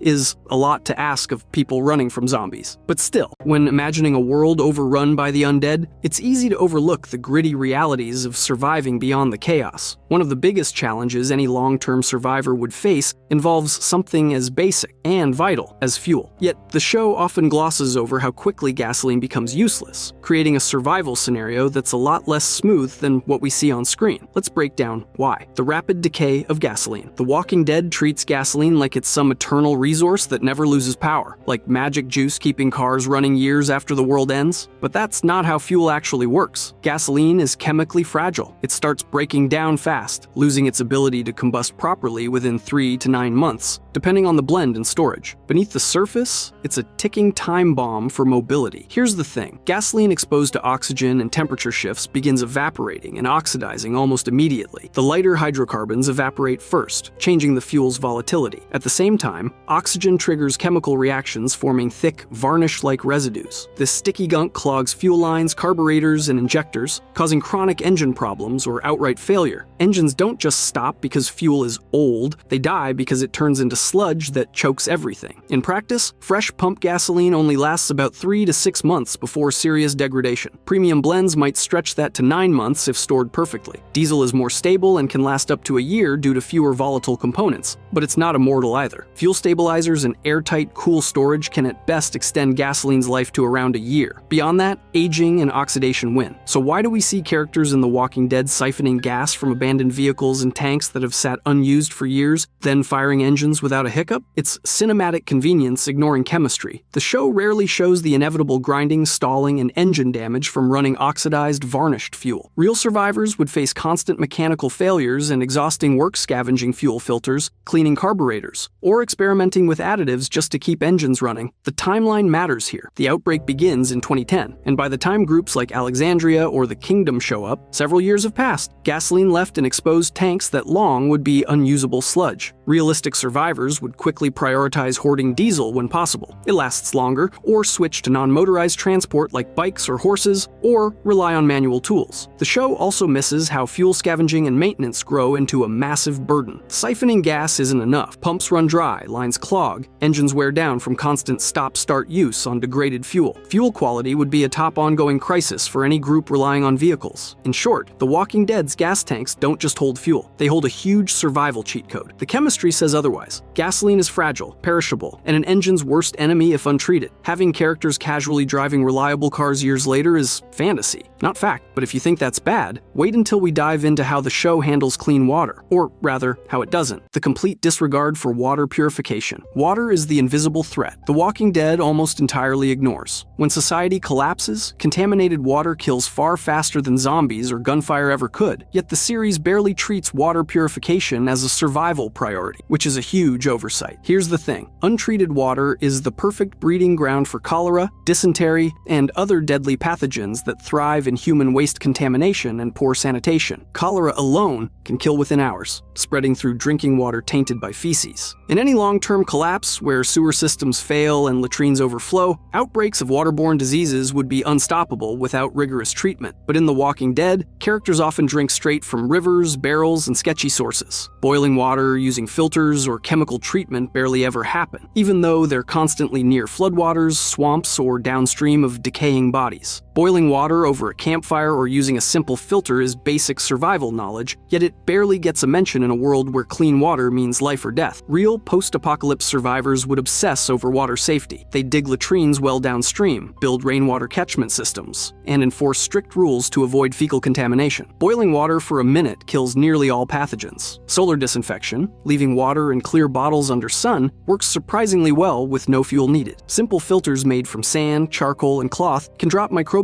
risks drastically, and chlorine bleach in proper doses is a cheap lifesaver if you know how to use it. Ignoring waterborne illness seriously downplays the biological threats lurking in The Walking Dead's world. The characters face constant walker attacks and violent humans, but none suffer massive epidemics of cholera or diarrhea that would realistically kill hundreds or thousands quickly. When dirty water is mentioned, it's just a minor plot point, never a real crisis. Here's where it gets strange. The show obsessively counts ammo, maintains weapons, and focuses on combat tactics, but treats something as basic as safe drinking water like background noise. History shows that waterborne diseases wipe out more people in disasters than fighting or starvation combined. The Walking Dead survivors' casual attitude toward water safety makes no sense when they wade through stagnant floodwater, drink from muddy streams, or live downstream from mass graves. They basically risk invisible killers daily and still seem fine. To sum up, survival after a collapse isn't just fighting zombies or raiders. It's about mastering the invisible microbes, making water safe, and building sanitation to keep disease at bay. That'd be the real obsession of long-term survivors, which the show completely ignores. But if you think ignoring waterborne disease is a big miss, wait until you hear about how the show treats canned food with almost supernatural shelf life. The infinite shelf life of canned food. Canned food in The Walking Dead is basically treated like some kind of apocalypse superpower. Characters find dusty cans decades after the outbreak, pop them open, and chow down like they just walked out of a supermarket aisle. But here's the thing. While commercial canned food is impressively durable, it's not an endless foolproof calorie stash. Let me explain. Properly sealed, low-acid canned foods, like canned meat, beans, and veggies, can stay safe for years if stored right. If the can stays airtight in a cool, dry spot, some might be edible for 30 years or more. But edible doesn't mean perfect. Over time, cans lose nutrients. Their contents degrade in texture and taste, and the risk of botulism creeps up if seals weaken or rust forms. None of this slow decay ever makes it into the show's portrayal. Before you roll your eyes, consider Clostridium botulinum, the bacteria behind botulism poisoning. It thrives in low-oxygen, low-acid environments, like a compromised can. Even commercial canned goods aren't immune if a dent creates a tiny breach or corrosion eats its seams. The CDC warns bulging, leaking, or spurting cans should be tossed immediately without tasting. In The Walking Dead, characters pop open cans from abandoned buildings with zero caution, which breaks all basic food safety rules. But it's not only botulism. Nutritionally, canned food degrades over time. Heat-sensitive vitamins like C and many Bs steadily break down, so while calories remain, the nutritional punch fades. Texture goes metallic or mushy. Taste shifts, too. Survivors relying on ancient cans would face deficiencies, fatigue, and weakened immunity long before the cans physically spoil. Yet, on-screen, characters seem to get full, balanced meals anytime they find a forgotten shelf. Another thing The Walking Dead skips is temperature and environmental impact. The southeastern U.S. climate swings between hot, humid summers and mild winters, perfect for speeding corrosion, rust, and spoilage. Storage spots like sunlit attics or damp cellars would wreck shelf life fast. Still, cans look untouched by years of climate abuse. Entire pantries look suspiciously pristine after years of apocalypse. Knowing how to identify and dispose of bad cans would actually be a critical survival skill. Checking for bulges, dents, rust, odd smells, or spurting liquid would be second nature, drilled into survivors early. Canning knowledge would be survival culture, how to safely consume, test, and discard suspicious food. The show rarely touches on this nuance, using canned food as a crash pad for calories without real consequences. The stakes here are serious. Botulism poisoning can cause fatal paralysis, and in a world without functioning healthcare, that's a death sentence. Nutritional decline wrecks physical and mental health. The show's easy portrayal misses not just spoilage hazards, but the constant vigilance needed to safely rely on stored non-perishables. In reality, canned goods act as a shrinking buffer, not an endless pantry. Early scavengers use up obvious stockpiles fast. Years later, the last cans are more likely rusty, dented, or unsafe. Survivors would need fresh food methods methods: drying, smoking, fermenting, canning themselves to survive. Randomly opening decades-old cans would be a risky gamble, not easy pickings. So yeah, The Walking Dead sticks to the classic apocalypse trope of eternal canned goods, but the truth is darker and more complex. It's a survival hazard nobody talks about, but should get way more screen time: the microbiological and nutritional traps hiding in those seemingly safe metal shells. If you think canned food is the apocalypse's forever snack, wait until we break down how Walking Dead treats zombie blood like water, and why crossing it means instant death. Walking through zombie blood would cause instant infection. The Walking Dead treats walker blood like a messy nuisance rather than a deadly biological threat, but reality says otherwise. Here's the thing: zombie gore isn't just gross. It's a breeding ground for dangerous bacteria from decomposition that would turn any cut or scratch into a rapid death sentence. Unlike bites, which the show canonically explains cause fatal bacterial infections that lead to death and reanimation. Casual contact with walker blood or guts on an open wound or mucous membrane would realistically trigger severe infections and sepsis almost instantly. Before you roll your eyes, hear me out. The show's infection logic is that everyone already carries the zombie virus, so it's bites that cause overwhelming bacterial infection. The zombie part only kicks in once you die. But here's where it gets weird. Non-bite exposures like cuts or blood splashes barely register as dangers on screen. Characters stroll through pools of walker blood, rub guts on their skin to blend in, and even wipe gore in their hair with zero risk. That kind of casual behavior would cause repeated life-threatening infections in real-world conditions. Take occupational health standards for a quick reality check. The CDC and OSHA define bloodborne pathogen exposure as any contact with non-intact skin or mucous membranes involving infected blood or fluids, especially if there's an open wound. Real healthcare workers know even tiny amounts of infected blood are dangerous and require immediate washing to prevent deadly infections. Now imagine a world with no antibiotics, no antiseptics, and collapsed medical systems. That's The Walking Dead's world, and yet they rarely clean wounds or avoid contact with walker fluids. Decomposing corpses harbor bacteria like Clostridium perfringens and Staphylococcus species, microbes that cause severe wound infections and sepsis. These pathogens thrive in necrotic tissue and cause gas gangrene, abscesses, and systemic toxicity if they enter open flesh, especially through cuts. Historically, disaster zones with mass casualties and poor sanitation face massive infection deaths, not just from contaminated water, but from contact with decaying bodies. The show's survivors wade through, smear, and actively use walker blood as camouflage without any realistic infection outbreaks. And it's not like the characters always appear pristine. We see them bleed, get scratched, and sustain horrific wounds in close combat. Sometimes untreated cuts fester with rot, yet they rarely spiral into fatal sepsis from non-bite exposures. They don't clean wounds properly or use antiseptics regularly. The only consistently deadly injury is a bite, which the story treats as carrying bacteria from the corpse's mouth, ignoring that blood or tissue exposure elsewhere is at least as risky. The lack of consistent wound cleaning, decontamination, or antibiotics sharply contradicts real-world medicine. In a collapsed system without hospitals or drugs, even small unclean wounds contaminated with putrid corpse fluids would cause rapid infection, septicemia, and death. Survival experts warn open wounds in disaster zones need immediate rinsing with clean water, soap, and antiseptics to prevent infection. The Walking Dead characters almost never follow any of these protocols. They rely on brute luck and toughness. Here's where it gets really dark: the clash between the show's gore-heavy style and real biomedical infection risks. The show loves dramatic scenes of guts smearing, blood spraying, and bodies sloshing in walker goo, but biologically, that puts everyone in constant mortal danger beyond bites. If taken seriously, every contact with gross zombie fluid would be a medical emergency, forcing survivors into strict hygiene and wound care, a whole level of survival stress the show ignores. Some community theories propose natural immunity, but the on-screen evidence points to sloppy contamination. Characters sometimes amputate bitten limbs to stop infection spread, which is smart, but they don't apply that caution to all other corpse-related infection routes. It's like someone forgot the blood hazard warning in their apocalypse manual. In sum, walking through zombie blood with cuts or exposed mucous membranes would cause frequent, severe infections, killing survivors far faster than bite infections alone. The Walking Dead downplays this risk in favor of gore spectacle, which makes for great TV but breaks the logic of long-term survival. If you think that's bad, wait until you hear about how silencers actually work compared to the show's portrayal. Silencers do not make guns whisper quiet. Silencers, actually called suppressors, get treated like magic stealth buttons in The Walking Dead. But here's the thing. Suppressors don't turn guns into whisper-quiet toys. They do reduce the noise of the muzzle blast, usually between 23 and 36 decibels depending on the gun and suppressor, but that's nowhere near silent. Even the best suppressors can't erase the sonic crack of bullets breaking the sound barrier, nor the mechanical noises from the gun cycling. So a suppressed gunshot is quieter, yes, but still loud enough to be clearly heard, and definitely not a secret. The show pushes this myth hard. Characters take out walkers or enemies in tight spaces with supposed silencers, and nobody around seems to notice. Entire rooms of zombies and people nearby stay clueless. Walkers don't twitch until the gun points at them. That's basically a Hollywood dream, but real suppressors still make an unmistakable bang plus the bullet's supersonic crack. Indoors, that noise actually echoes and sometimes sounds louder or sharper. Even the improvised suppressors on the show don't hold up. Rick's famous flashlight turned silencer looks cool but is totally unrealistic. Real suppressors need precise engineering, baffled chambers to safely cool and contain gas, heat-resistant materials, and exact alignment to avoid messing up the bullet's flight. Slapping a metal tube over a barrel won't silence the gun and can wreck accuracy or cause jamming. They also need regular cleaning and maintenance to work safely, none of which we ever see on the show. Silencer makers publish data showing top suppressors reduce pistol shots by around 30 to 36 decibels. That's a big drop, but noise levels still hover near 120 decibels, loud enough to damage hearing if close without protection. Months or years of firing will cloak the shooter less in silence and more in echoing distant gunshots. And the mechanical sounds, the clicks, slides, bolts cycling, remain audible and can give away your location. The show barely acknowledges this complexity. Suppressors come and go without any explanation about durability, maintenance, or ammo type limits. Improvised silencers survive shotgun blasts or hundreds of rounds without cleaning. It glosses over that subsonic ammo is often needed for stealth, and using it sacrifices power and range. The portrayal creates false expectations that duct tape and flashlight cans suddenly make any gun an undetectable ninja weapon, which is,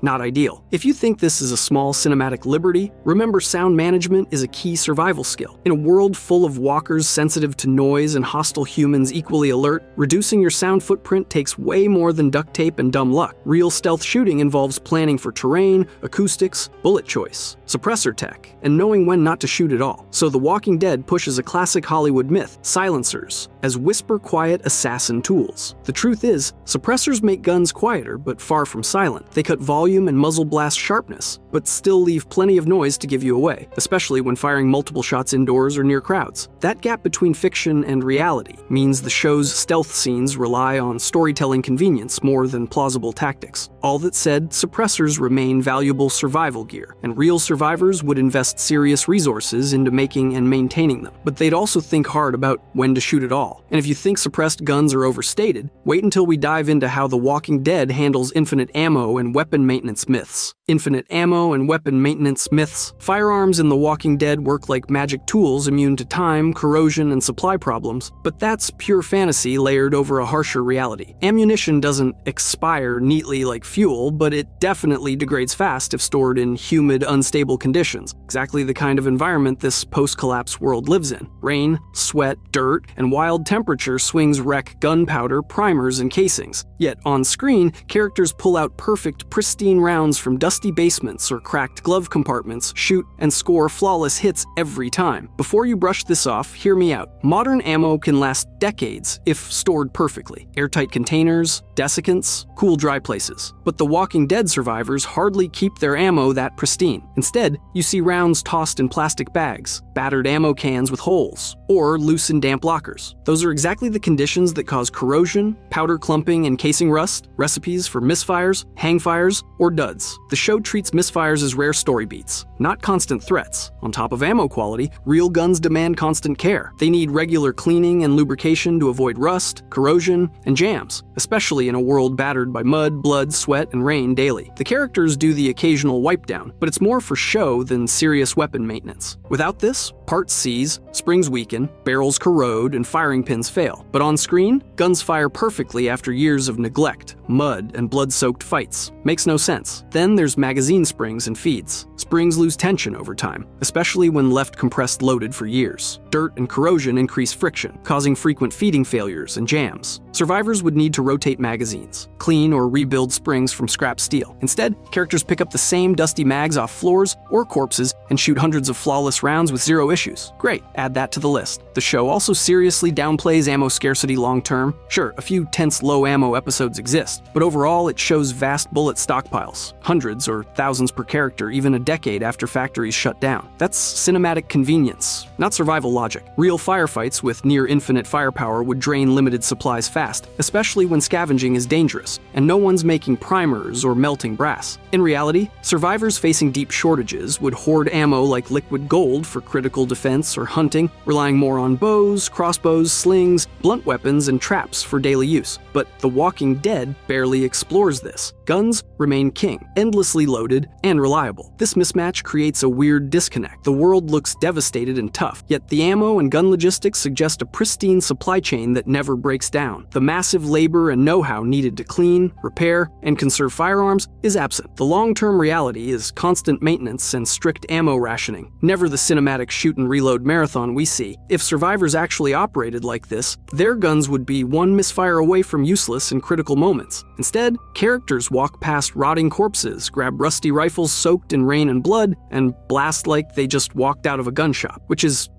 not ideal. At least The Walking Dead keeps guns central to survival. But if infinite ammo and perfect function seem unrealistic, wait till you see how the show handles farming and food next. The lack of dynamic agricultural strategies. The Walking Dead treats agriculture like a quaint hobby, static gardens and a few farm animals, rather than the tough, complex system it would need to be for survival. Here's the thing, growing food sustainably isn't just planting rows and hoping for rain. It requires constant innovation, deep knowledge, and massive labor each season to keep fields productive. The show uses farms as background scenery, but that's a huge oversimplification. Before you dismiss this, hear me out. Real farming runs in cycles. Crop rotation to preserve soil, seed saving to protect genetics, pest control and irrigation systems suited to shifting climates. Skip these and yields collapse fast, soils die, and communities face famine. But the show? Rarely do we hear about rotating crops or managing pests. Fields just persist. Plant corn in the same spot for years? That ruins soil quick. Crop rotation alone is one of the oldest, smartest tricks in agriculture. Alternating grains with legumes that fix nitrogen or leaving land fallow to recover keeps soil fertile, vitally important without synthetic fertilizers, which survivors don't have. Instead, The Walking Dead mostly shows monocultures. Same crop, year after year. That invites pests and drains nutrients. Not survival, but disaster waiting to happen. Then there's seeds. Saving and selecting seeds isn't glamorized, but it should be the backbone of food security. Hybrid commercial seeds don't breed true. Survivors would have to quickly shift to heirloom varieties, carefully preserving genetic diversity to face evolving threats and climate changes. But seed saving gets ignored, like seed packets somehow last forever and never lose viability. Science says otherwise. Livestock is another gap. Hilltop and Alexandria have pigs, cows, chickens, sure, but the realities of feed production, controlled breeding, animal diseases, and veterinary care barely get a mention. Animal illness could wipe out vital protein sources in no time. Foot and mouth, parasites, contagious viruses. Sustainable herding demands pasture rotation, haymaking, manure composting, and vet attention. The Walking Dead shows happy pigs wandering but ignores these brutal necessities. A single disease or fodder shortage would make life hell. Water is treated just as simplistically. Virginia and Georgia's climates vary, with droughts and seasonal rainfall shifts, meaning irrigation is essential for reliable crops. Communities would need cisterns, canals, pumps, or swales to capture and manage water. Yet the show rarely shows infrastructure beyond a well or rain barrel. The engineering, labor, and social effort to maintain irrigation systems would dominate life. Instead, fields look watered as if by some miracle. From a societal angle, these gaps are massive. Long-term survival means more than weapons and canned goods. It's rebuilding evolving, sophisticated food systems that demand collaboration, innovation, and weather constant setbacks. Crop failures, blights, droughts, or livestock deaths, these would threaten survival just as much as any walker horde. Yet, The Walking Dead downplays farming struggles to focus on action and character drama. It's also a missed storytelling chance. Imagine story arcs about seed bank collapses, famines triggering unrest, or brutal politics over water in dry years. Farming Farming could bring strategy, tension, and hard moral choices to the forefront, not just the occasional shootout or raid. But the show treats farming as a nearly effortless backdrop to survival theater. In short, The Walking Dead's portrayal of agriculture is charming, but wildly unrealistic. Real survival farming demands huge knowledge, skill, and infrastructure the show consistently sidelines. The complex balance of soil health, pest control, seed diversity, animal husbandry, and water management would be the backbone of communities lasting years and decades. What we get instead is static, oversimplified farm life that keeps characters fed without breaking the show's flow or sanity. But if you think that's unrealistic, wait until we talk about how the show handles the psychological impossibility of endless, brutal warfare, the psychological improbability of constant warfare. The Walking Dead sets its world ablaze with nearly constant battles against walkers, hostile survivors, and endless threats. Yet somehow, over years of brutal conflict, its core group of survivors shows warrior endurance that completely ignores what real trauma does to the human mind. Here's the thing: realistic, repeated exposure to combat, loss, and moral injury doesn't create unbreakable soldiers. It breaks huge parts of any population, and the show barely even acknowledges this. Before you roll your eyes, hear me out. The official story presents characters as forged by hardship, able to keep fighting no matter what. Sure, some get sad or reckless for a bit, but almost everyone just jumps back into the chaos. That sounds heroic, but psychiatric research on trauma paints a very different picture. US veterans provide a clear comparison since their combat experience is one of the most studied trauma types. About 8% meet criteria for lifetime PTSD, with almost 20% suffering PTSD in particularly intense combat situations. Beyond PTSD, these veterans also face sky-high rates of depression, addiction, suicidal thoughts, and struggle to function normally. This isn't just a dry stat. It means many become disabled or have a hard time fitting back into society after repeated trauma. Yet in The Walking Dead, for all their losses and horrors, the main characters rarely ever break down completely under their experiences. Rick, Michonne, Daryl, and the rest charge ahead through wave after wave of death, betrayal, and cruelty. Even when they flinch, flashbacks, anger, impulsive violence, they quickly snap back to leadership and non-stop fighting with little lasting psychological damage. Here's where it gets weird. Real life shows those exposed to non-stop violence without therapy, rest, or support usually develop chronic impairments, making sustained warfare nearly impossible. PTSD symptoms wreck concentration, emotional control, and trust in others. Severe moral injury, caused by killing friends or sacrificing innocence, drags in guilt, shame, and social isolation. These aren't minor side effects. They're disabling mental wounds. In long-running conflicts, many survivors withdraw or splinter off rather than soldiering on endlessly. The show's consistent operational capacity is a storytelling choice, filtering out the majority who'd be incapacitated, dissociated, or choosing peace over endless fight. More than individuals, this trauma shapes the very foundation of post-collapse societies. Creating governments, alliances, and functioning economies demands trust, patience, and teamwork, the exact things trauma and moral injury undermine. Yet the show's communities pull off complex politics and rebuilding as if wearing invisible resilience armor. The truth is, the psychological toll of prolonged warfare is the biggest flaw haunting The Walking Dead's survival fantasy. It depicts brutal violence without fully facing the hidden wars inside survivors' minds. Walking through fire repeatedly is one thing. Doing it year after year without breaking down? Practically impossible, and completely out of sync with trauma science. If the show embraced this invisible war within its characters, it could unlock deeper stories, cracks in leadership, friendships shattered by unhealed wounds, cycles of trauma-driven retreats, and the raw human cost behind each ambush. Instead, those realities get sidelined for non-stop action and heroics, squandering a chance to show apocalypse at its most grim and real. But if you think constant inner turmoil would crush survival, remember this: living in fear of death while still pressing on is real too, just far rarer and far messier than the series admits. In the end, The Walking Dead's greatest fiction isn't its zombies. It's the myth that anyone can keep fighting forever without their mind coming apart. Every zombie show has rules about how to survive. Fear. The Walking Dead has those same rules, but somehow nobody follows them. From basic stealth failures to abandoning the most defensible positions imaginable, these survivors make choices that would get them killed in the first 5 minutes of any real outbreak. Today we're breaking down every major survival mistake in the series, and trust me, the final one is completely unforgivable. First things first, let's talk about the most basic rule they refuse to learn: making noise in zombie territory. Walkers are attracted to sound. This is established fact in the Walking Dead universe, confirmed across multiple series, multiple communities, and multiple near-death experiences. Loud noises pull infected toward the source, creating massive concentrations of undead that are almost impossible to escape. So naturally, Fear the Walking Dead characters spend most of their time shouting, firing unsuppressed weapons, and generally behaving like they're at a carnival instead of navigating an extinction-level event. Here's the thing. These aren't people fresh out of civilization. By the time we reach locations like Broke Jaw Ranch or Gonzales Dam, survivors have been living with walkers for months or years. They know exactly what happens when you make noise in the wrong place, and they do it anyway. Take La Colonia, a hillside community in Tijuana that uses a fenced mass of infected as a literal defensive wall. The colony neighbors a corralled herd that responds to sound. One shouted argument near the perimeter and that entire defensive structure collapses inward. Irrational leadership would enforce whisper protocols in outer zones and treat gunfire like a last resort. Instead, characters move in and out with casual noise levels, as if the wall is a decoration rather than a living minefield. Even Daniel Salazar, a man with documented combat experience in the Salvadoran conflict who later runs security at Gonzales Dam, never institutionalizes noise discipline. For someone managing a critical resource node with armed personnel, it's bizarre that his operations default to loud engagements without any visible risk calculus. The inconsistency is the real killer. Sometimes the show treats noise as an existential threat, with characters creeping through buildings and whispering urgently. Other times they fire automatic weapons in urban canyons like they're calling in an airstrike for fun. If the characters don't behave as if sound reliably draws walkers, why should the audience believe it does? At least they're making noise in relatively open areas, though, unlike the people who think a thin cotton shirt is adequate protection against bites. Wearing zero bite protection. Everyone in Fear the Walking Dead knows exactly how walkers kill you. One bite, you're dead, not injured, not sick, dead. And yet, years into the apocalypse, survivors are still wandering around in t-shirts and jeans like they're headed to a farmer's market. We're talking about people who have watched friends die from bites, who clear walkers daily, who understand the exact mechanics of infection, and who still refuse to wrap a single layer of duct tape around their forearms. The logic breaks down fast when you consider what's available. At Gonzales Dam, Daniel Salazar guides Strand through a warehouse packed with vehicles. You know what cars have? Seat covers, carpeting, leather interiors, plastic panels, all of which can be stripped and tied into forearm guards in about 10 minutes. A single SUV could armor an entire squad. Yet Daniel, who has survived torture, warfare, and multiple apocalypses, walks around with bare skin exposed like he's immune to basic physics. For a man whose entire backstory is calculated survival, that's baffling. Broke Jaw Ranch makes it worse. This is a community with a militia mindset, stockpiled weapons, ranch equipment, and presumably workshops. Ranchers routinely wear protective gear against animals and machinery. Adapting that logic to walkers should be instinctive. Instead, defenders face hordes in ordinary clothing, as if bite-resistant gear never crossed anyone's mind. When the ranch falls, partly due to a massive herd weaponized by Troy Otto, you genuinely have to wonder how many deaths a pair of thick gloves could have prevented. The fan community has been calling this out for years. Some try to rationalize it by arguing that armor limits mobility or causes overheating in the Texas heat. And there's some truth to that, but it doesn't justify zero armor. A realistic portrayal would show survivors negotiating the trade-off: heavier protection for dangerous missions, lighter gear during downtime. The show's failure to depict this creates a world where people who fully understand that one bite kills still treat exposure as an acceptable daily risk, which is,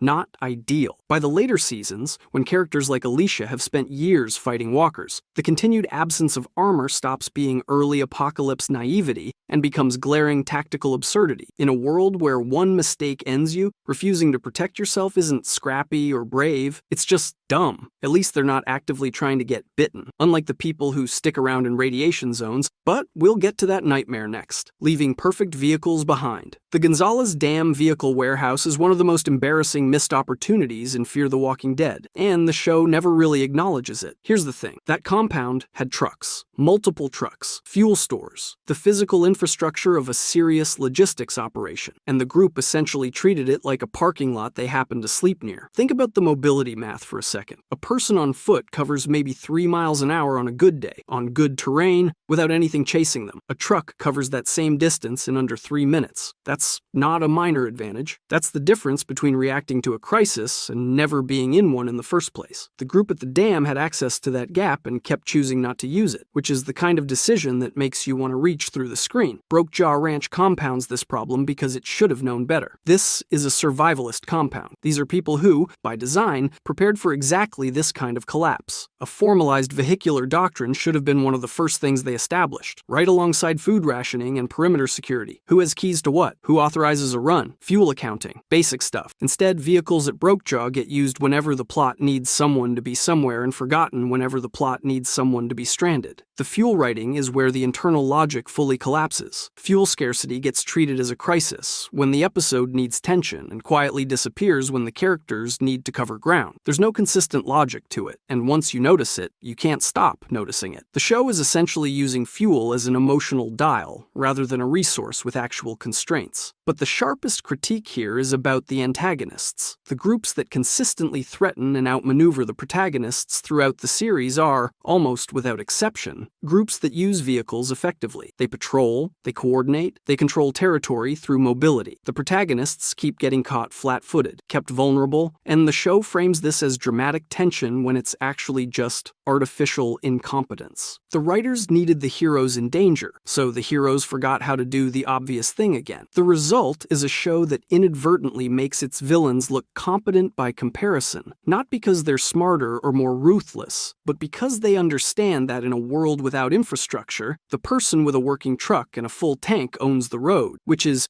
not ideal for a group that had an entire warehouse full of them. Mismanaging infinite natural resources. The group spends multiple seasons living next to literal rivers, sitting on top of a dam that controls all the water in Tijuana, and occupying a ranch with hundreds of acres of arable land. And somehow, they still run out of food and water like they're stranded in the middle of the Sahara. Before you assume I'm exaggerating, let me be clear. These people had access to a functioning hydroelectric dam with a warehouse full of vehicles and a controlled water distribution network that supplied an entire region. They also held Brokejaw Ranch, a property with livestock infrastructure and enough land to sustain small-scale agriculture for years. And La Colonia, a hillside community with a medical center and a strategic walker barrier. These weren't temporary camps. These were locations built to last, and every single one collapsed because nobody could think past next week. Take Gonzales Dam. This facility had the infrastructure to distribute water across Tijuana, making whoever controlled it the most powerful entity in the region. Dante Esquivel used water as leverage to control survivors. Daniel Salazar later became chief of security, meaning this was a staffed, defended stronghold with vehicles and trade potential. In any realistic scenario, the people running this facility would be investing in maintenance, cultivating alliances, and trading water for food and medicine. Instead, Dante ran it like a dictatorship until someone blew the whole thing up. The explosion of a functioning dam in a desert region during an apocalypse is not a tragic inevitability. It's a failure of leadership so severe it borders on satire. Brokejaw Ranch had a similar problem with different resources. The ranch had land, livestock potential, armed residents, and existing supply chains. It was positioned in open country with clear sightlines. The Otto family had weapons, fuel, and a militia culture. With proper leadership, this could have been a regional hub. Instead, they spent their time nursing grudges against the nation and hoarding power until Troy Otto, their own exiled psychopath, weaponized a massive herd and destroyed the entire ranch. They had hundreds of acres and a fortified perimeter, and they lost it because they couldn't stop fighting over pride long enough to secure a harvest. La Colonia is even worse because it had the blueprint for sustainable defense. The community used a fenced area filled with infected as a living barrier, creating a moat that deterred human attackers without requiring constant patrols. This is one of the smartest defensive innovations in the entire series. Add a hillside position, a medical center, and a functioning market, and you have the foundation for a genuinely resilient settlement. But Alejandro Nunez got so wrapped up in his messianic immunity narrative that he failed to prepare for external threats. When the cartel came, the colony had no evacuation plan, no redundant water sources, and no diplomatic strategy. They just abandoned a fortified position that could have supported dozens of people for years. The pattern is consistent. Every time the group gains access to abundant resources, they treat it like a temporary rest stop instead of a permanent foundation. Nobody plants crops expecting to harvest them. Nobody builds cisterns. Nobody organizes trade routes. They sit on top of infinite resources, burn through stockpiles, stockpiles and leave when things get hard. It's the survival equivalent of winning the lottery and spending it all on lottery tickets. If you think mismanaging dams and ranches is bad, at least they didn't actively trust the guy who would later destroy everything. Oh wait, trusting obvious psychopaths. Madison Clark is supposed to be a hardened survivor who does whatever it takes to protect her family, but she keeps one person close who literally experiments on living people for fun and somehow thinks that'll work out fine. Before you say I'm exaggerating, hear me out. Troy Otto shows up at Brokejaw Ranch and immediately starts doing things that would get him ejected from any rational community within the first hour. He conducts brutal experiments on refugees. He's openly fascinated with watching people turn into walkers. He treats violence like a hobby, and Madison sees all of this, acknowledges it's disturbing, and then decides the best move is to keep him around as an ally because he knows the land. The guy who tortures people, that guy. Here's where it gets worse. Madison eventually exiles Troy after he becomes too much of a liability, which sounds responsible until you realize what exile actually means here. You're releasing a violent, vengeful individual who knows every detail about your defenses, supply routes, and weak points, and you're assuming he'll quietly disappear into the wasteland. That's not tactical oversight. That's tactical suicide. Troy doesn't disappear. He tracks a massive herd of walkers and leads them directly to Brokejaw Ranch, destroying the entire settlement, a defensible location with real resources and infrastructure, gone, because Madison chose to exile a known psychopath instead of removing the threat permanently. One decision, one person, entire community gone, and Troy isn't even the only example. Dante Esquivel runs Gonzales Dam like a feudal warlord, rationing water to coerce people and brutalizing anyone who steps out of line. Daniel Salazar spots the threat immediately, but the group still operates within Dante's system far too long, waiting for the inevitable revolt instead of planning a cleaner transition. By the time they act, the dam's already destabilized and the whole operation collapses in violence. The pattern repeats. Clearly dangerous people get welcomed in, red flags get ignored, and the group acts shocked when betrayal follows. From a security standpoint, this is where Fear the Walking Dead completely abandons logic. In any high-stakes environment, leaders vet new people obsessively. They watch for warning signs. They isolate unpredictable individuals. Troy exhibits every predictable marker of a violent escalator: fascination with death, lack of empathy, pleasure and suffering. Any competent leadership would have recognized him as a ticking bomb and contained the threat early. Instead, Madison treats him like a volatile but manageable asset, and the entire ranch pays the price. What makes this even more absurd is that these are supposedly seasoned survivors. They've lived through years of the apocalypse. They've seen betrayals. They know what happens when you trust the wrong person, and yet they keep doing it, letting clearly unstable individuals into their inner circles because those people are useful short-term, then acting surprised when the long-term cost is catastrophic. At least Madison's mistakes with Troy eventually teach her something about vetting allies. Unlike the next problem, where entire communities collapse because people would rather settle old grudges than survive the apocalypse. Ego problems. Here's the thing about surviving the apocalypse. The zombies are not actually your biggest problem. The zombies are slow, predictable, and fundamentally stupid. They will walk into a wall repeatedly until something more interesting happens. What kills you in Fear the Walking Dead, over and over again, is the person standing next to you who can't let something go. Ego-driven conflict is the single greatest survival mistake this show has to offer, and it plays out so consistently you start to wonder if the writers had a grudge against the concept of cooperation. Take Brokejaw Ranch. The Otto family and Kalataka Walkers Nation are locked in a land dispute that, in literally any functional society, would get resolved by a lawyer and some paperwork. Post-apocalypse, with the dead walking around eating people, the correct answer is obvious. Share the land, share the resources, survive together. Instead, what you get is months